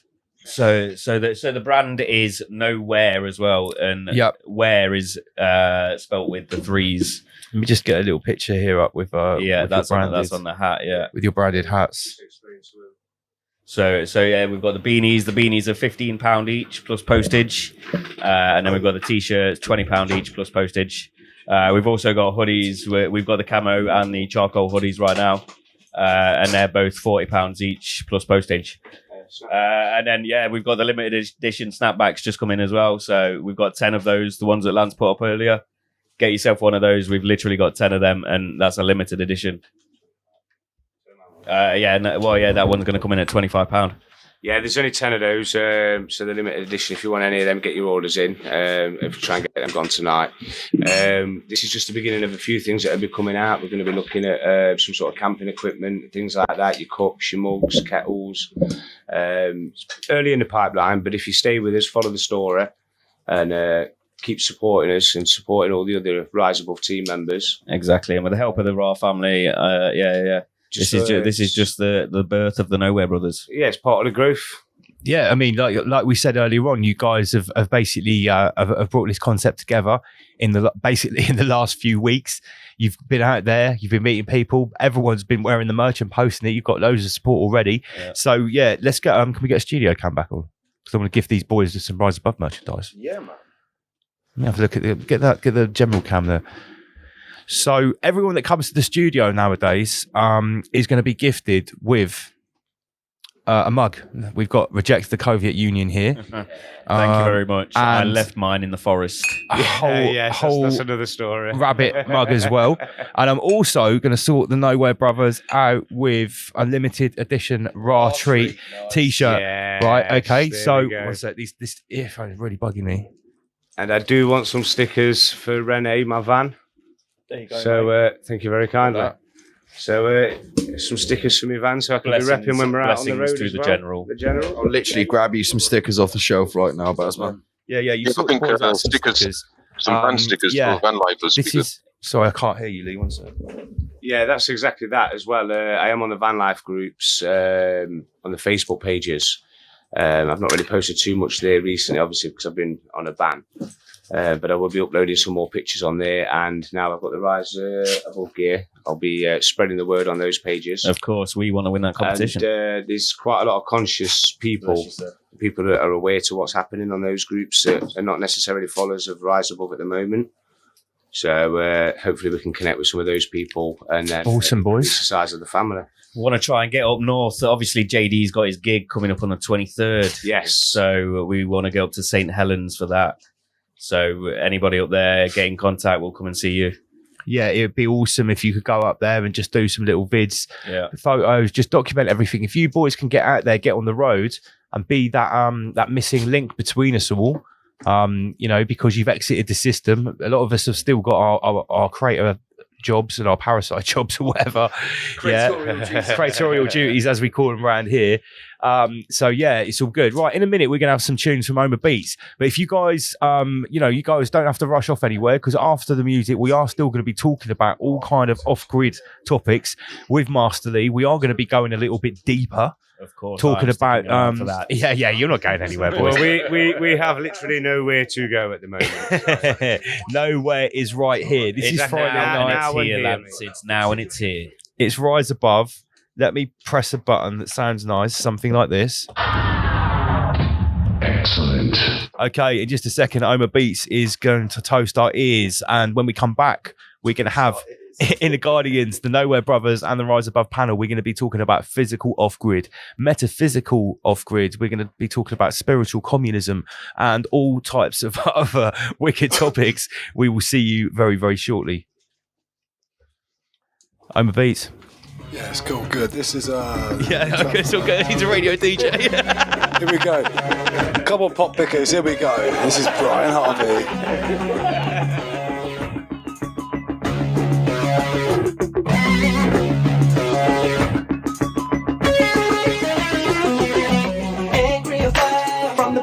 When I got in it, all I gave a F up, I was where I signed. Angry about talking big money, walking big money, none of it was mine. Angry about having my hands tied, musically sobbing mine, and taking for a ride, singing other people's shit, making it a hit. It don't fit, let me tell you what it's like being a superstar. Judged everywhere you go, putting on a show, compromising who you are. Everything about you.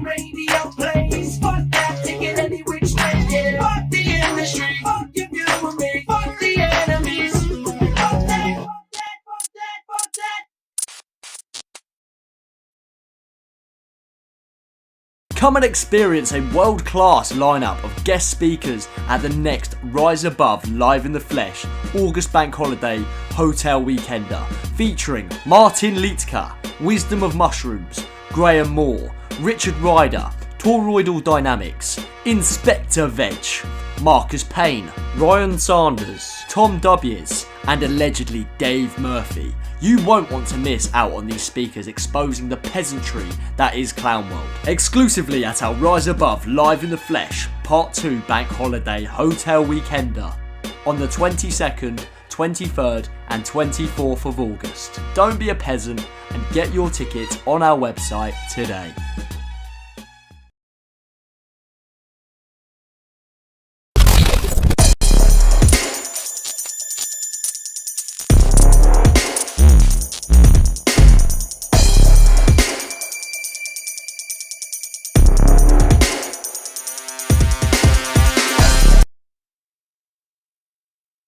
Mateus, how you doing, mate?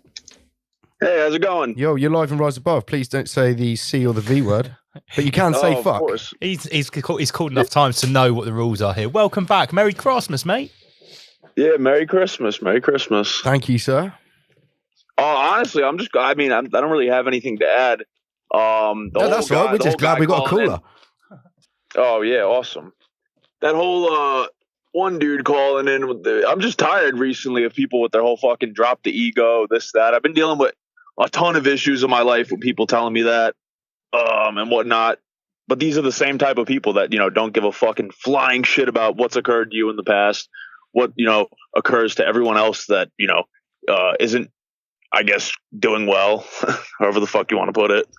Sure. I'm just tired of people with the whole drop the ego. I mean, drop the ego. What does that mean?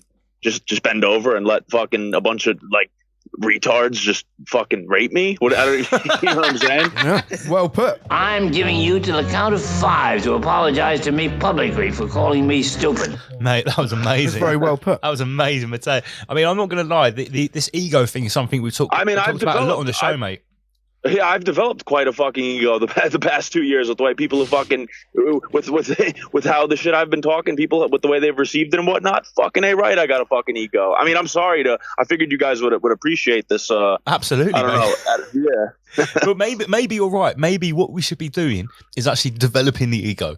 Maybe the ego is a powerful protector. Maybe the ego is a defense mechanism. Maybe the ego is actually something that can be weaponized against our foes and our collective enemy. Maybe we shouldn't be trying to dampen the ego, trying to demonize it, trying to shove it into a corner and make it look. The ego is a tool. It should be used and put away and then brought out when necessary.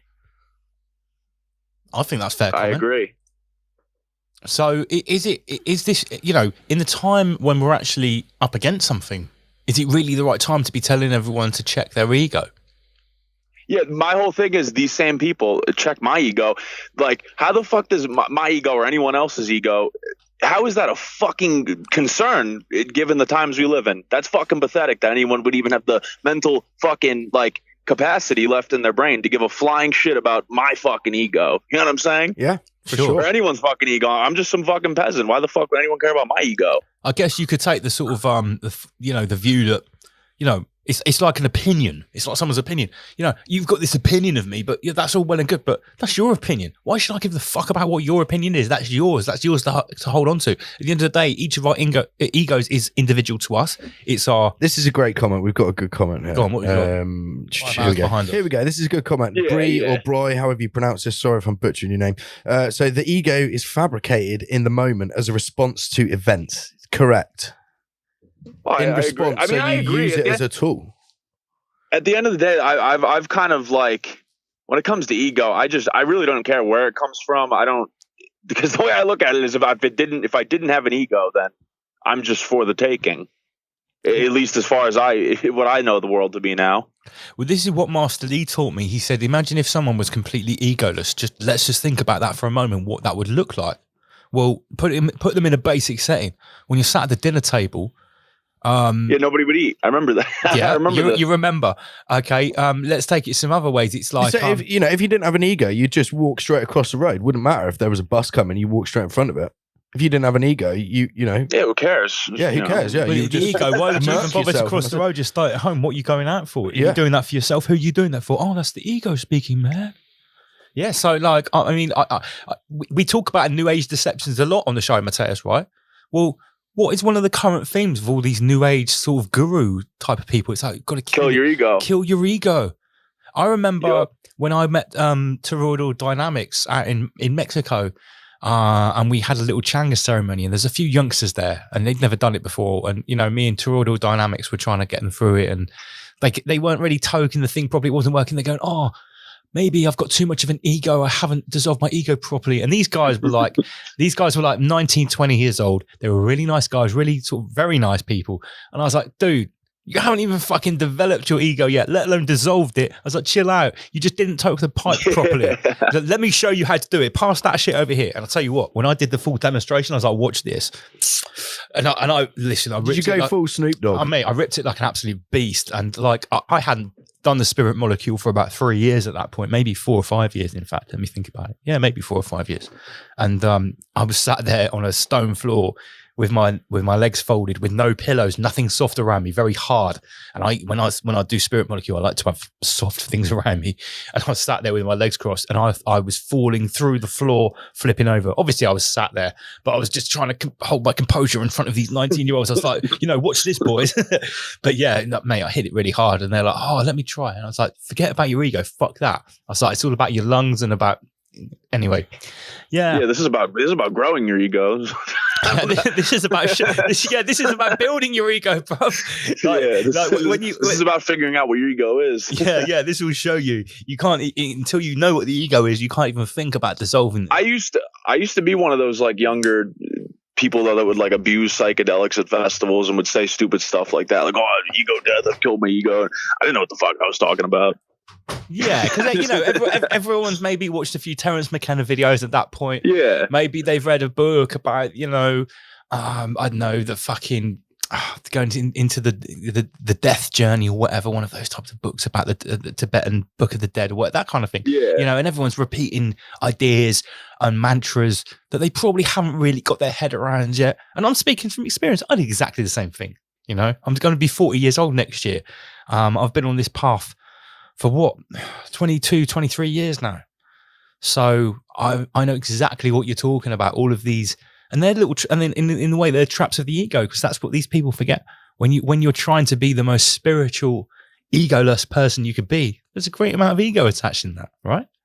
Yeah, it's like you're trying to be like a people pleaser, and you're like, look at me, look how many times I've dissolved my ego. Yeah, look how egoless I am. I've got less ego than you. What, you want to look how small my ego is? It's like, so you're nothing. It's like you've hit rock bottom. I don't know what you're implying.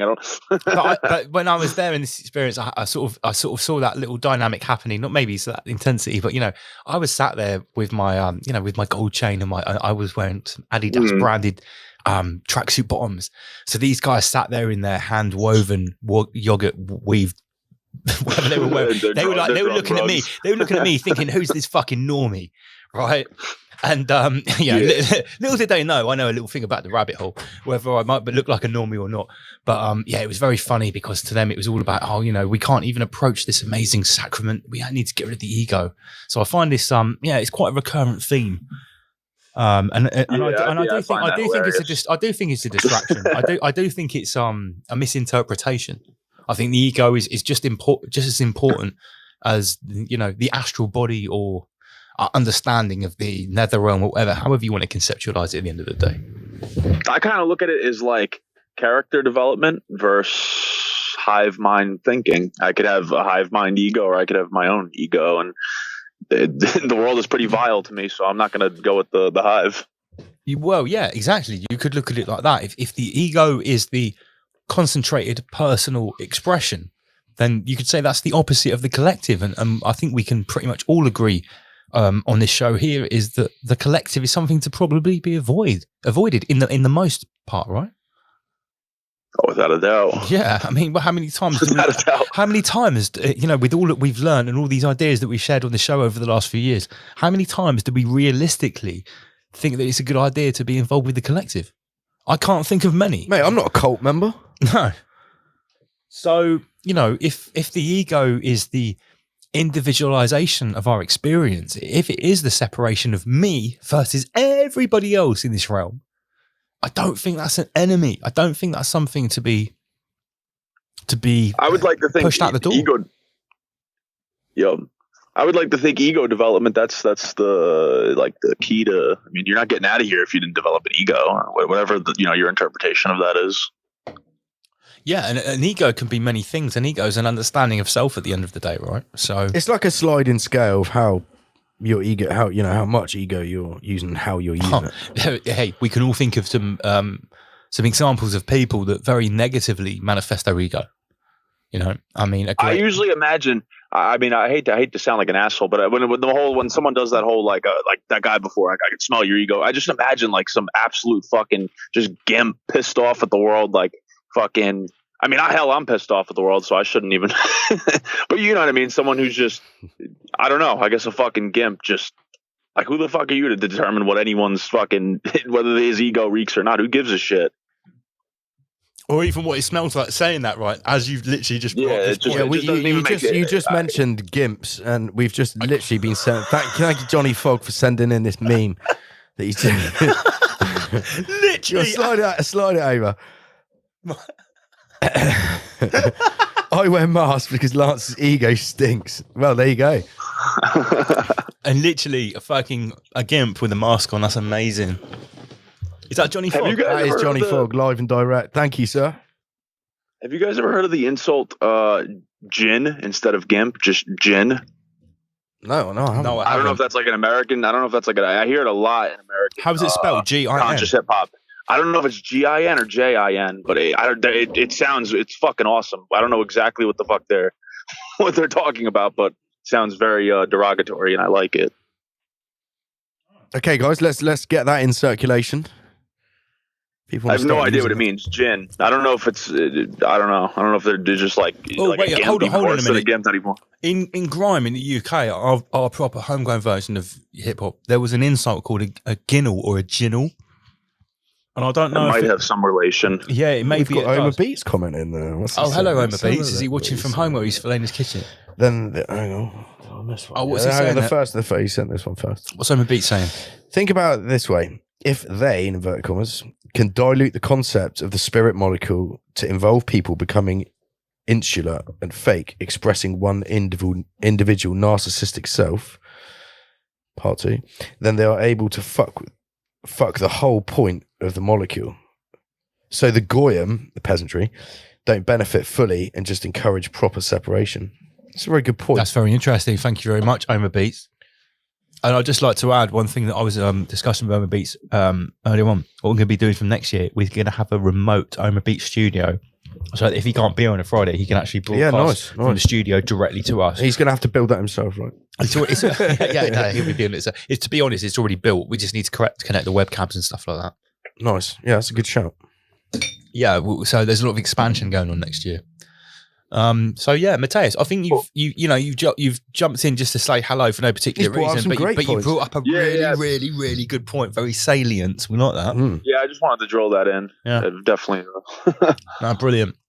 Okay, and the whole gin thing. I don't know if anyone figures out what that means. Maybe drop a comment or something. After we all know that the gin in Hebrew, and is that right? It's Hebrew. I wonder if it is a reference to the gin, maybe, or it could be Grandmaster Gin. Well, I know it's some sort of a cult reference as far, but I just I'm not really up to the beat with all like this new hip hop and drill culture. I know old school hip hop, and I know grime. Old school. Like when I say old school, like I mean, I've been hearing it in like early 2000s, like underground, United States hip hop, like boom bap, that scene, I guess. Okay, interesting. Like Killer Priest, Lost Children, Babylon, that whole sector. Okay. Yeah. Maybe gin is a slur on the eastern, says Homer Beats. There's a lot, like I'm saying, like in Hebrew and that they refer to gin. Interesting. All right, Mateus, thank you very much for giving us a call, mate. Great to talk to you, brother. Merry Christmas. Rise above. And a Happy New Year. Rise above. Speak soon, brother. Keep that ego going. Yeah, mate, we'll keep bunning the ego. Don't worry, mate. Excellent ego.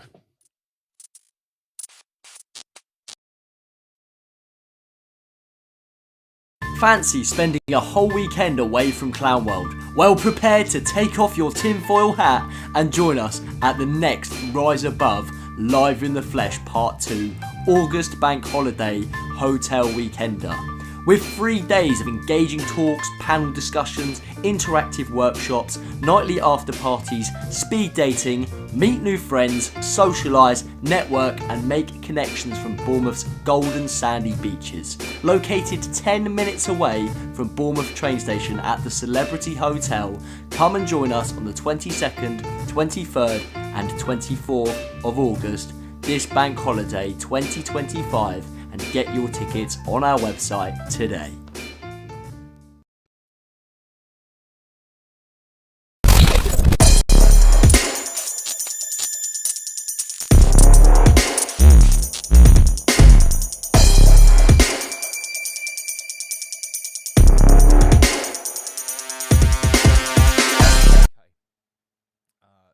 Right, more eroding of reality. Oh, I haven't got the original photo. Did anyone see the photo shoot of Zelensky and his missus that was in Vogue magazine? It's there, isn't it? Yeah, it's right there, but this isn't the real one. Look, it's got Biden behind this thing. So I meant to have the original ones, but here's a few remixes, right? So everyone online was taking the piss out of this, like saying, "Is this really a war zone? Why is Vogue magazine being flown in to take pictures? Did they make sure that no bombs were dropping, etc.? And obviously, you know, it's got remixed. Pretty good. Lord Schwab's in there. Biden's there too. So I think what I'm trying to say is that all of these previous subjects that we've talked about, they're all still going. It reminds me of that meme from Sheep Farm that they had on the thumbnail of their show with all the different pressure cookers, with all different names on, all bubbling. And it seems like now it's all being turned up to red. Oh, look at that, sex bots back again. They didn't like us talking about Zelensky. Look at that, sex bots, Schwabian sex bots. So Jabby days from Messerschmitt. Ismaholics Anonymous. This is from Sagehead. Follow the science. Week 1. Our badge is racist. Toxic masculinity in marine life. And then we've got the communist British Nazi dubbed Stalin's nanny who wanted face masks and so all of this stuff is being revealed. They're now saying that Stalin's nanny, the communist scientist member of SAGE, is getting a job at the World Health Organization. This is the woman that was deciding what happened to us. And what's the last clown world thing here? Boris Johnson presents Zelensky with the Winston Churchill Leadership Award for incredible courage, defiance and dignity in the face of Putin's barbaric invasion. Was that a recent thing? Yeah. This is all 26th of July, so this is all very recent. This is who did that meme? Yeah, exactly. Yeah. Like, the memes were completely The Independent. Yeah, this is it. Al Gore made these memes. These are Al Gore memes. So yeah, I think that now, climate change is causing heart attacks and power cuts. What more can I say? It's all been Schwab together. Yeah. We're coming to sort of the 0 point where everything's coming together. The absolute attack on the. If you think about it, get out of this realm, get in the metaverse. It's all pointing towards the reset, isn't it? Yeah. Yeah, the Great Reset it looks like this now. This is what I'm saying. This is what it looks like. They want to enlighten people at the same time, de-enlighten them as well. Shove some, like you say, the meat sacks, the NPCs into the metaverse. Yep. Creative, start the new world or start the new. Do you remember back in 2020 I said that theoretically the Great Reset and the Great Awakening could actually look incredibly similar. They might actually look exactly the same. And I think I said something like they could both happen at the same time. Well, they must do. Yeah. Or one without the other. Yeah, or maybe they are the same events. Previously, I thought that maybe it was like who was stood over the ashes when everything crumbles. I'm more inclined to think now that the two outcomes are going to both happen simultaneously. Yeah. Maybe the Great Reset is for the people, the NPCs. That's the conclusion I've come to. And maybe the Great Awakening is for people who are more aware. Yeah, but it's not like they're going to happen in two different physical places. I think they're going to happen in exactly the same place. There could be two different people living in the same house. One of them gets the Great Reset. But we all forge our own realities, though. People forge themselves into whatever they want, don't they? Well, let me give you a little bit of a breakdown of something that I've been working on the last few weeks. So I'm calling it the unholy trinity and the holy trinity, or the triad. So let's start with the unholy trinity. So you've got masks, respiratory sickness, that's one part. You've got social distancing, isolation, quarantine, that's another part. Climate issues and pollution. That's all under one part. And then the final part of the unholy trinity is the cardiac arrest. Okay, and then if you look at the holy triad, okay, and this is what you would learn in an esoteric school, is that there's three main components to development, or the freedom, or even the escape of this particular 3D dimension. You've got the first part, which is air. So you have to work on your breathing and the quality of your breathing, and also not just doing deep breathing or relaxation breathing, but also how you consciously bring the air into the body using the parasympathetic and things like attention and will, focus, and all these things. When you add that to breathing, that actually can alter certain substances in the body. And then the second part would be what's known as the atmosphere, or personal atmosphere, which you could actually say is around about 2 meters, which would be a sphere around you. So that would be your climate, your personal climate, your personal atmosphere. And then the final part of that triad is the heart. So you need to reach a point where you're able to fill your atmosphere with, I guess you could say, love from the heart. So you've got two completely opposing triads or trinities, the holy and the unholy. But you can see the correlation between the two. So you've got the masks and respiratory sickness, which would be the air. And I don't think it's a coincidence that this is the sort of sickness, the breathing. And then you've got the personal atmosphere, which is the holy. Then the unholy would be your climate issues, climate change, pollution. And when we're talking about atmosphere, remember I said it's around about 2 meters, metaphysically speaking. You've got your 2 meters social distancing, you've got your isolation, you've got your quarantine. So you can see there's definitely a correlation between the two, even though they're opposing. And then obviously the heart, which is the final part, you've got your cardiac arrest, which is kind of like the end game. One version will bring life, the other one will obviously end life.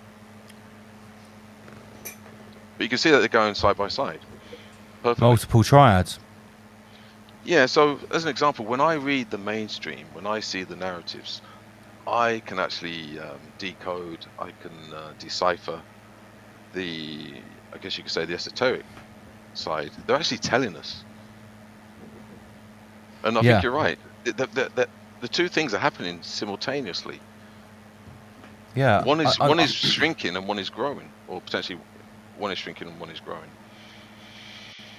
I mean, I'm going to go back to this, and this is the juxtaposition that really brought it out for me, because right at the start of all this 2 years ago, I did the research about the coronal mass ejection, and and that we were reading about the Carrington event, and it seems like this could be linked. A huge one of these could be linked with the pole shift.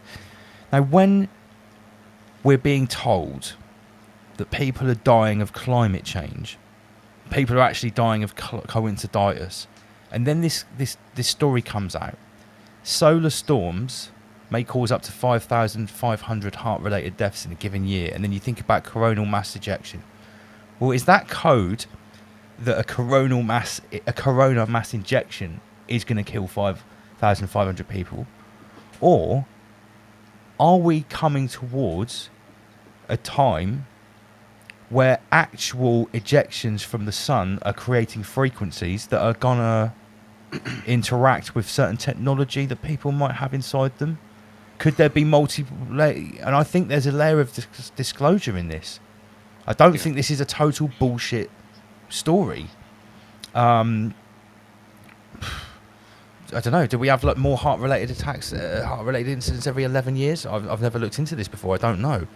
But yeah, I think you've talked before, Lee, about the realm is speaking to us.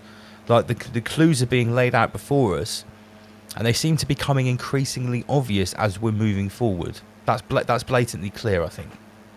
Yeah.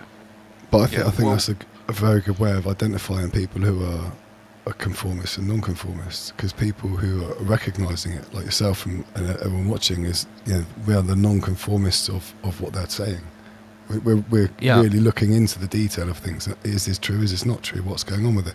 Other people just read it and well, yeah, because on one level this would act for someone, oh my god, that's another thing to be scared about, fear. So that person is taken care of here. Someone else, that's a climate change person that's really into that, is into that caveat of experience, but that's fuel for their fire. For people like us, this is amazing catalyst. Holy shit, look what they're saying here. Coronal mass ejection, corona, crown virus, mass injection. What Greta's got to say about this. Yeah, Greta reset. It's like, there's an occult principle which says everything ultimately becomes its own opposite. Okay. So some can look at the mainstream narrative and they actually extract from it the complete opposite to what it's saying. So we could be in that category. Sure. I think what really stuck out for me is I was going into the comment section of that Dr. John Campbell's YouTube videos again with his 3 million subscribers, and he's doing these daily updates about, you know, sexually transmitted chimp virus, and, you know, excess deaths, etc., etc. And when I go into the comment section, there's two types of people. There's either the people going, what about the elephant in the room? Don't you think it's the you know what? Oh my God, why is everyone avoiding the most obvious explanation for all of this? And then there's the other people who are just comparing their stories of chronic sickness. So for those people that have been to the concert and have signed up to the lifetime of constant sickness, that is actually what they are experiencing. And for them, the pandemic is still totally raging. They're going, oh yeah, well, after my 4th jab, I then got the B5A56 stealth Omicron variant, and they're all comparing their stories. And from the outside in to watch that, it's like those people are literally living in a completely different reality. But the thing is, it's not just in their head. They have they literally have some sort of divot inside them because they are actually getting ill. Whether it's psychosomatic, whether it's you know, because their genome or their immune system has been tampered with, you know, that is up for speculation. But for those people, as far as they're concerned, this isn't over. It's still raging, and everyone they know is off work all the time. Yeah, and I think if you use the analogy of a noose, and if you look at rope, it's got different threads to it. Like what you were saying earlier about all these different kind of components of these narratives, they've all been set in position, and what we're probably now going to witness is the slow, day by day, step by step tightening of the noose. Yeah, like a slow suffocation. You know, and we can say whatever we want about ourselves. You know, we've risen above. We're aware of all this. We're spectators. We are, and we're not, because we're all still going to be subject to the price increases and the effects of what happens to everyone else if things really start to turn bad. You know, so we are not immune to what's going on, although we are in a slightly privileged position. We need to be looking at healing attributes. We all need to go through a healing process, from the trauma, the gaslighting, the psychological operations, the predation, the aggression that's been shown to us over the last couple of years in one form or another. I don't think anybody's been exempt from that totally. No matter how strong you may be mentally or emotionally, we're all going to have some kind of, I guess, a side effect of a consequence of somebody close to us in one way or another. And I actually brought this up in the dojo a couple of weeks ago. So if we are to believe what we think may be happening in terms of some kind of depopulation from those that went to Britney Spears concerts, what about the children of those parents that went to the concert? Put some ice in there and get me a can of gin and tonic. Get my phone on charge. Are we very going good point. to see orphanages open up? Are we going to see children disappear? I hope orphanages don't come back into fashion. We all know now what orphanages were for. Well, the thing is that there has to be a consequence to a theory of depopulation. Well, look, the fact is we're quite clearly in the early stages of a reset. Okay. Now, I've already said before that it is no coincidence, whether it's been by design or whether it's by the code coming out from the realm, that all of us have started to learn about the previous reset, or most of us, within the last 5 years. In the 5 years preceding the next reset. That's no coincidence. I don't know exactly why. It's obviously been done on purpose. And what we know about the previous resets, so from the cobbled information we've got, is that there's loads of orphans, and there's some sort of like repopulation program. Can I get another can of that? There should be at least one more.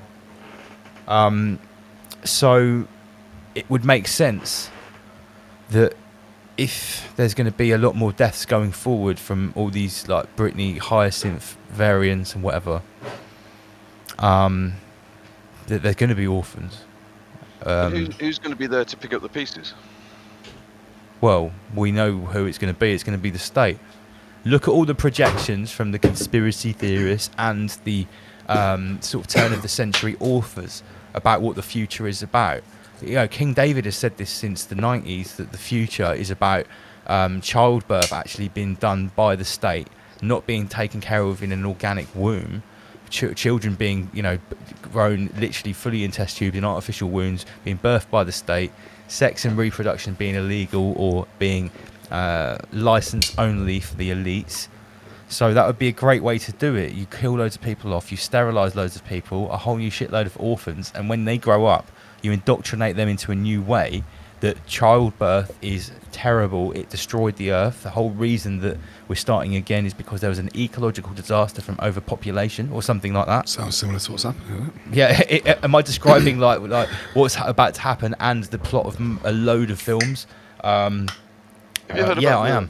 This, I wouldn't say it's a new conspiracy theory, but it's something that's being postulated to come in this September when the kids go back to school.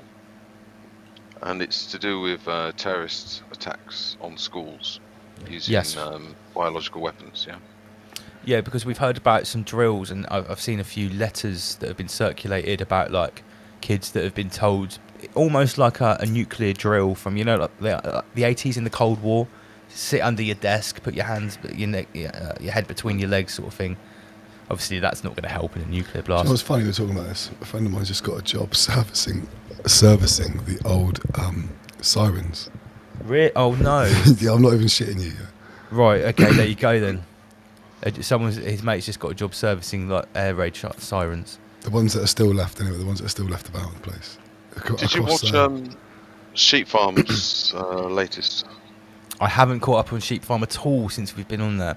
But just on the subject of that, before you say what you're going to say, I think in the not too distant future we could be in a scenario where that alarm bell rings, you don't even get told if it's a climate event, an outbreak, an attack.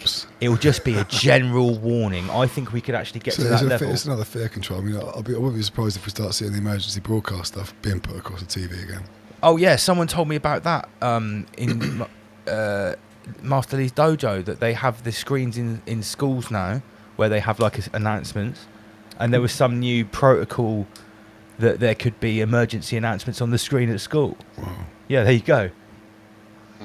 We're at a stage of not talking about things that happen in 6 months. We come up with ideas and then we go, oh no, that's already happened. We're talking about things in past tense now. Well, Sheep Farm showed a very interesting video. I can't remember exactly which year. I think it was 2018. Where there's a documentary where they'd done an experiment in, I think it was a place called Hazelmere in Surrey, where they basically got the whole town to play out this pandemic. And the presenter was kind of roaming around that wherever she went, she was giving people the whatever it was.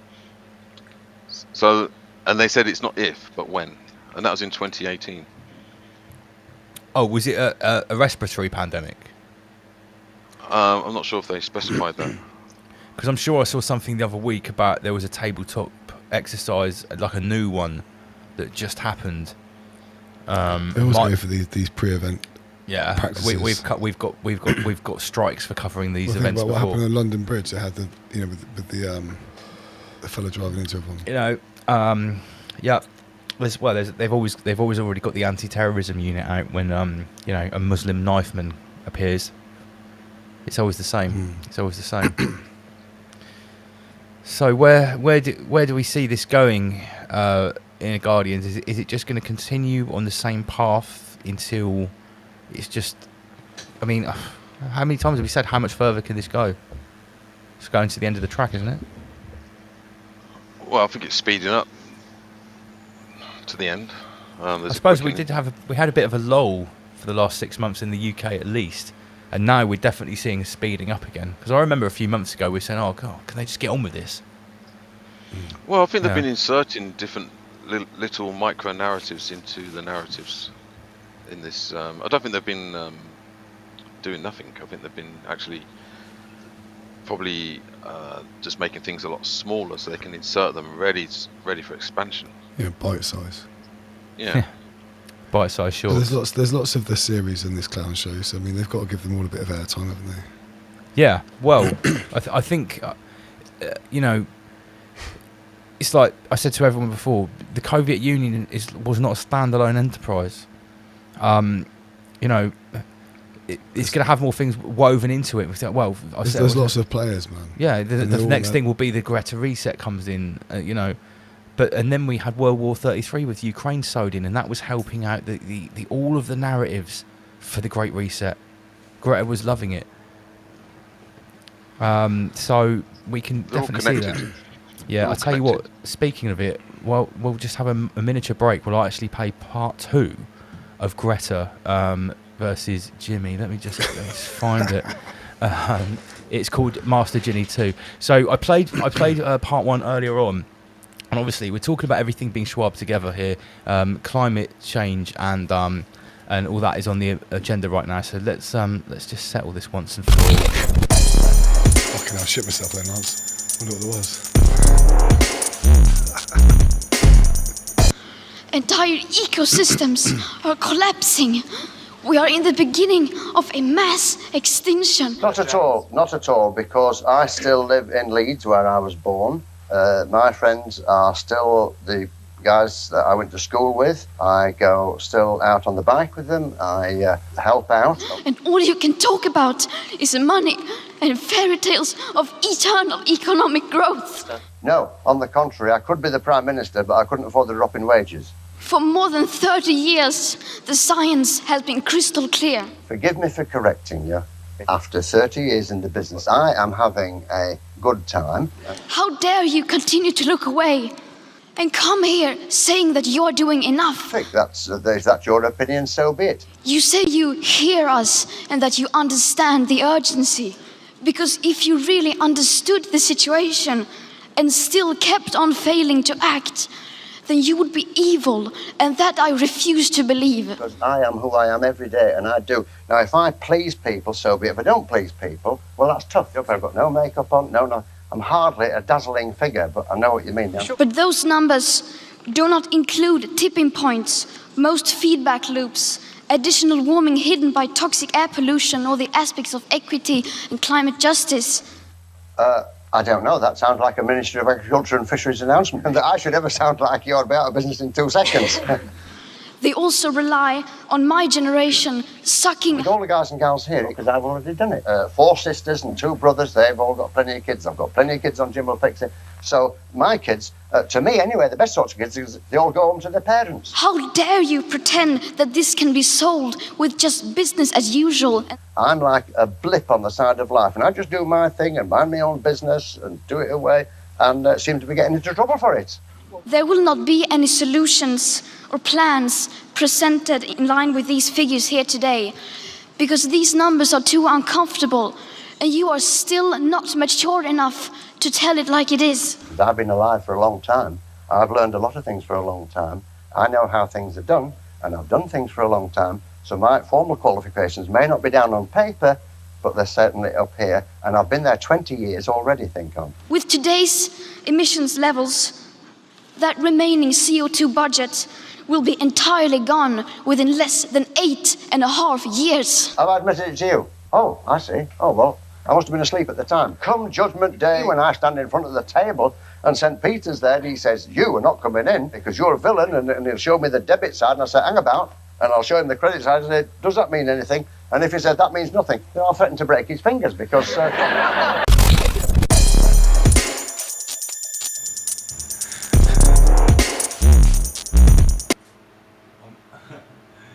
I'm honestly so pleased with that. I think that's one of the best things I've ever made. But someone else is saying in the comments there, it's not often that you see Jimmy Savile and you find yourself siding with him. But then again, I suppose you don't really see Jimmy Savile in a debate very often. So yeah, everything's getting swabbed together, and I think that was very, very fitting for this subject. There is part 3. I will release that during the week. If you haven't subscribed to the other Rise Above channel, our second channel, it's on the other channel list on this one, so make sure you do. That's how you get to all the extra content like that. I don't put it out on this channel. You're back home, Beats. Yeah. So yeah, just slowly devouring the pizzas. Did you have some other subjects you wanted to bring up in the Guardians that you've been chewing over in the dojo or anything like that? No, I think we covered most of the things that I was going to talk about anyway. Are you going to be closing the show down in a bit, or is this the final? I think so. Well, it's like in the next 20 minutes. We'll go until 2 o'clock. So, just in case anyone was unsure, Inner Guardians and the Off-Grid Dojo are appearing all weekend at Raw Street. Saturday and Sunday, you will be able to have the first principles of self-defense masterclass with Inner Guardians, aka Master Lee. And don't forget to go on the website riseabove.tv and check out the schedule. Get yourself familiar with the schedule and everything that's going to be going on over the weekend, because in a couple of weeks we are going to be releasing the next level, which is the Woodland School, the survival training, the Ragnarok Apocalypse training, axe throwing, wood carving. I don't know if there's archery as well. Not sure. Maybe, not sure, but we'll see. And we're also going to be talking to more people that are going to be involved. We're going to have plenty of guests on that are going to be telling us what they're going to be bringing to Archery as well. So it's going to be really, really interesting. Get your tickets now, riseabove.tv/shop. If you can find this video. Yeah, I'm sending you a link now. All right, cool. I will have to. I'll play it as we leave. So yeah, massive shout out to everyone tuned in. Any final thoughts from you, Inner Guardians, before we reconvene next Friday? Yeah, just a couple of things. Regarding the retreat, I think this is a great opportunity to be more prepared and to hopefully get some ideas of a daily practice, which could combine meditation, breathing, some exercises, awareness, and things of that nature. And I think that is what's going to be our salvation, because we're going to go through a lot more insanity, and I think we need to actually really establish our inner sanity as opposed to the insanity that's surrounding us. And I think that's going to be the key to surviving whatever's going to come in the future. Yeah, absolutely. So I strongly recommend, even now in preparation for the retreat, to if you don't already, to start investigating meditation, breathing, exercises, awareness. And one very important point is, when I spoke of atmosphere, start to pay attention to your local atmosphere. What energy are you emanating? What energy are you radiating? It's your personal responsibility. And it's very easy that we look over here, look over there at different problems in the world, and it can actually give us PTSD, like I said earlier. We need to rectify that. We need to start putting out more positive love energy and so on and so forth. And we can all do this. Maybe not overnight, but we can all do this day by day, step by step. Every scenario, every situation, every interaction is a golden opportunity to pay attention to what energy you're putting out, and also what energy you're receiving. I think that's an amazing message. Yeah. So that there is homework, there is pre-training to be done if you want to get the most out of archery. We are going to be doing guided breathing. We are going to be offering yoga. We're going to be offering self-defense classes. So whether it's a case of, practicing your mindfulness and your breathing on your own, doing a little bit of research online, doing some stretches, getting yourself supple. Make sure you bring a yoga mat if you want to take part in the yoga. It's all going to be there. Kids are catered for. We're going to be teaching kids how to build shelters, how to light a fire, how to forage. And also having fun. Yeah. Enjoying yourself. It's going to be a whole lot of fun. I can personally guarantee that. I'll put my reputation on the line. Can you find this video, MB? I've sent you a link. You sent me a link. On what? Facebook? No, on WhatsApp. I reckon. I don't think Nathan's up and about at the moment. So I think he's obviously, he's probably making beats. To be fair, mate. He's you want to check his stuff out. It's Nave Music 89, I think, on Or just if you type in Nave music, NAVE. Yeah, I'll play it next time he's on. We'll get it. Yeah, because I want Nathan to be able to talk about the background sweet. behind it and things, and also about his band as well. Okay, we'll get him on next time. So yeah, Inner Guardians, thank you very much. We'll have you back next week. I can't remember who next week's guest is. We might be having Tay Powell back again, or we might be having Human Vibration. I can't remember. But watch out on the Telegram. Master Lee, thank you very much. Thank you. Rise above. Rise above.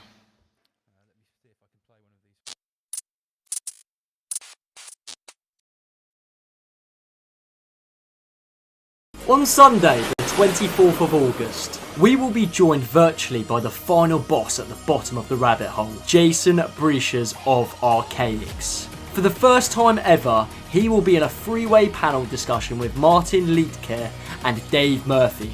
Come and join us live in the flesh to be a part of this historic moment.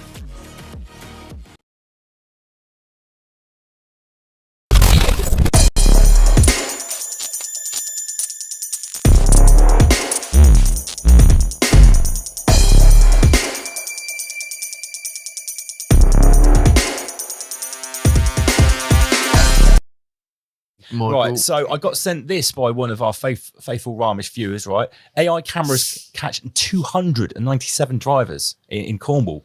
Now, I decided... These fuckers got me a few months ago when me and Becky S. went to meet and stayed at a hotel like halfway between where we both live. And these fuckers got me on the way there and the way back. Bastards. Man. Yeah. Absolute bastards. I congratulate the people who are going out and... So, I... looked at the article. I thought let's see if there's anything in this article we can pick out. Artificial AI intelligence cameras caught almost 300 drivers breaking the law in the first 3 days of its use in the UK. And the freestanding AI road safety camera is currently in use on the A30. So like the only numerals in that first paragraph. 333. Yeah, 333. There you go. You tweaked up that Michael button. Double Michael there, didn't he? Yeah, he had a stutter. I made it double barrel. So also in AI news, because obviously these ULED cameras work on AI as well for all the different pattern recognition and all that kind of stuff. The backlash everyone's seen about the Blade Runners. Yeah, mate. Yeah, these guys. Shout out to the Blade Runners. Yeah, shout out to the Blade Runners. These guys that are going back. They put their man bags down. They picked up a screwdriver. Yeah. They kept their balaclavas on. But these guys are climbing up lampposts and cutting down these ULEZ cameras. For round of applause to these guys. So there's been so many videos on social media about it. They've been piling them up in garden sheds, like boasting about it. And not all heroes wear capes. Have you noticed? But they do wear Nike Air Max 95 and have a man bag. That's right. You know what I mean? Have you noticed the local authorities have already started an action team against this? You can steady, mate. This is what we've got on the screen. Yeah. But today, they're called like the anti-Blade Runner squad or whatever, because they can't make up the shit themselves. But the first arrest was made today. I think the guy was prosecuted. Yeah. So they've already got the first Blade Runner. What was the thing that the Blade Runner was after in the film Blade Runner? Were they called skins? The replicants. I know they were replicants. Old movie, man. My dad's favourite movie. I probably had made to watch it about 100 times. I'm trying to remember. Anyone in the comments section, the replicants, what was the street name for them in Blade Runner? Someone please put that in the comments section.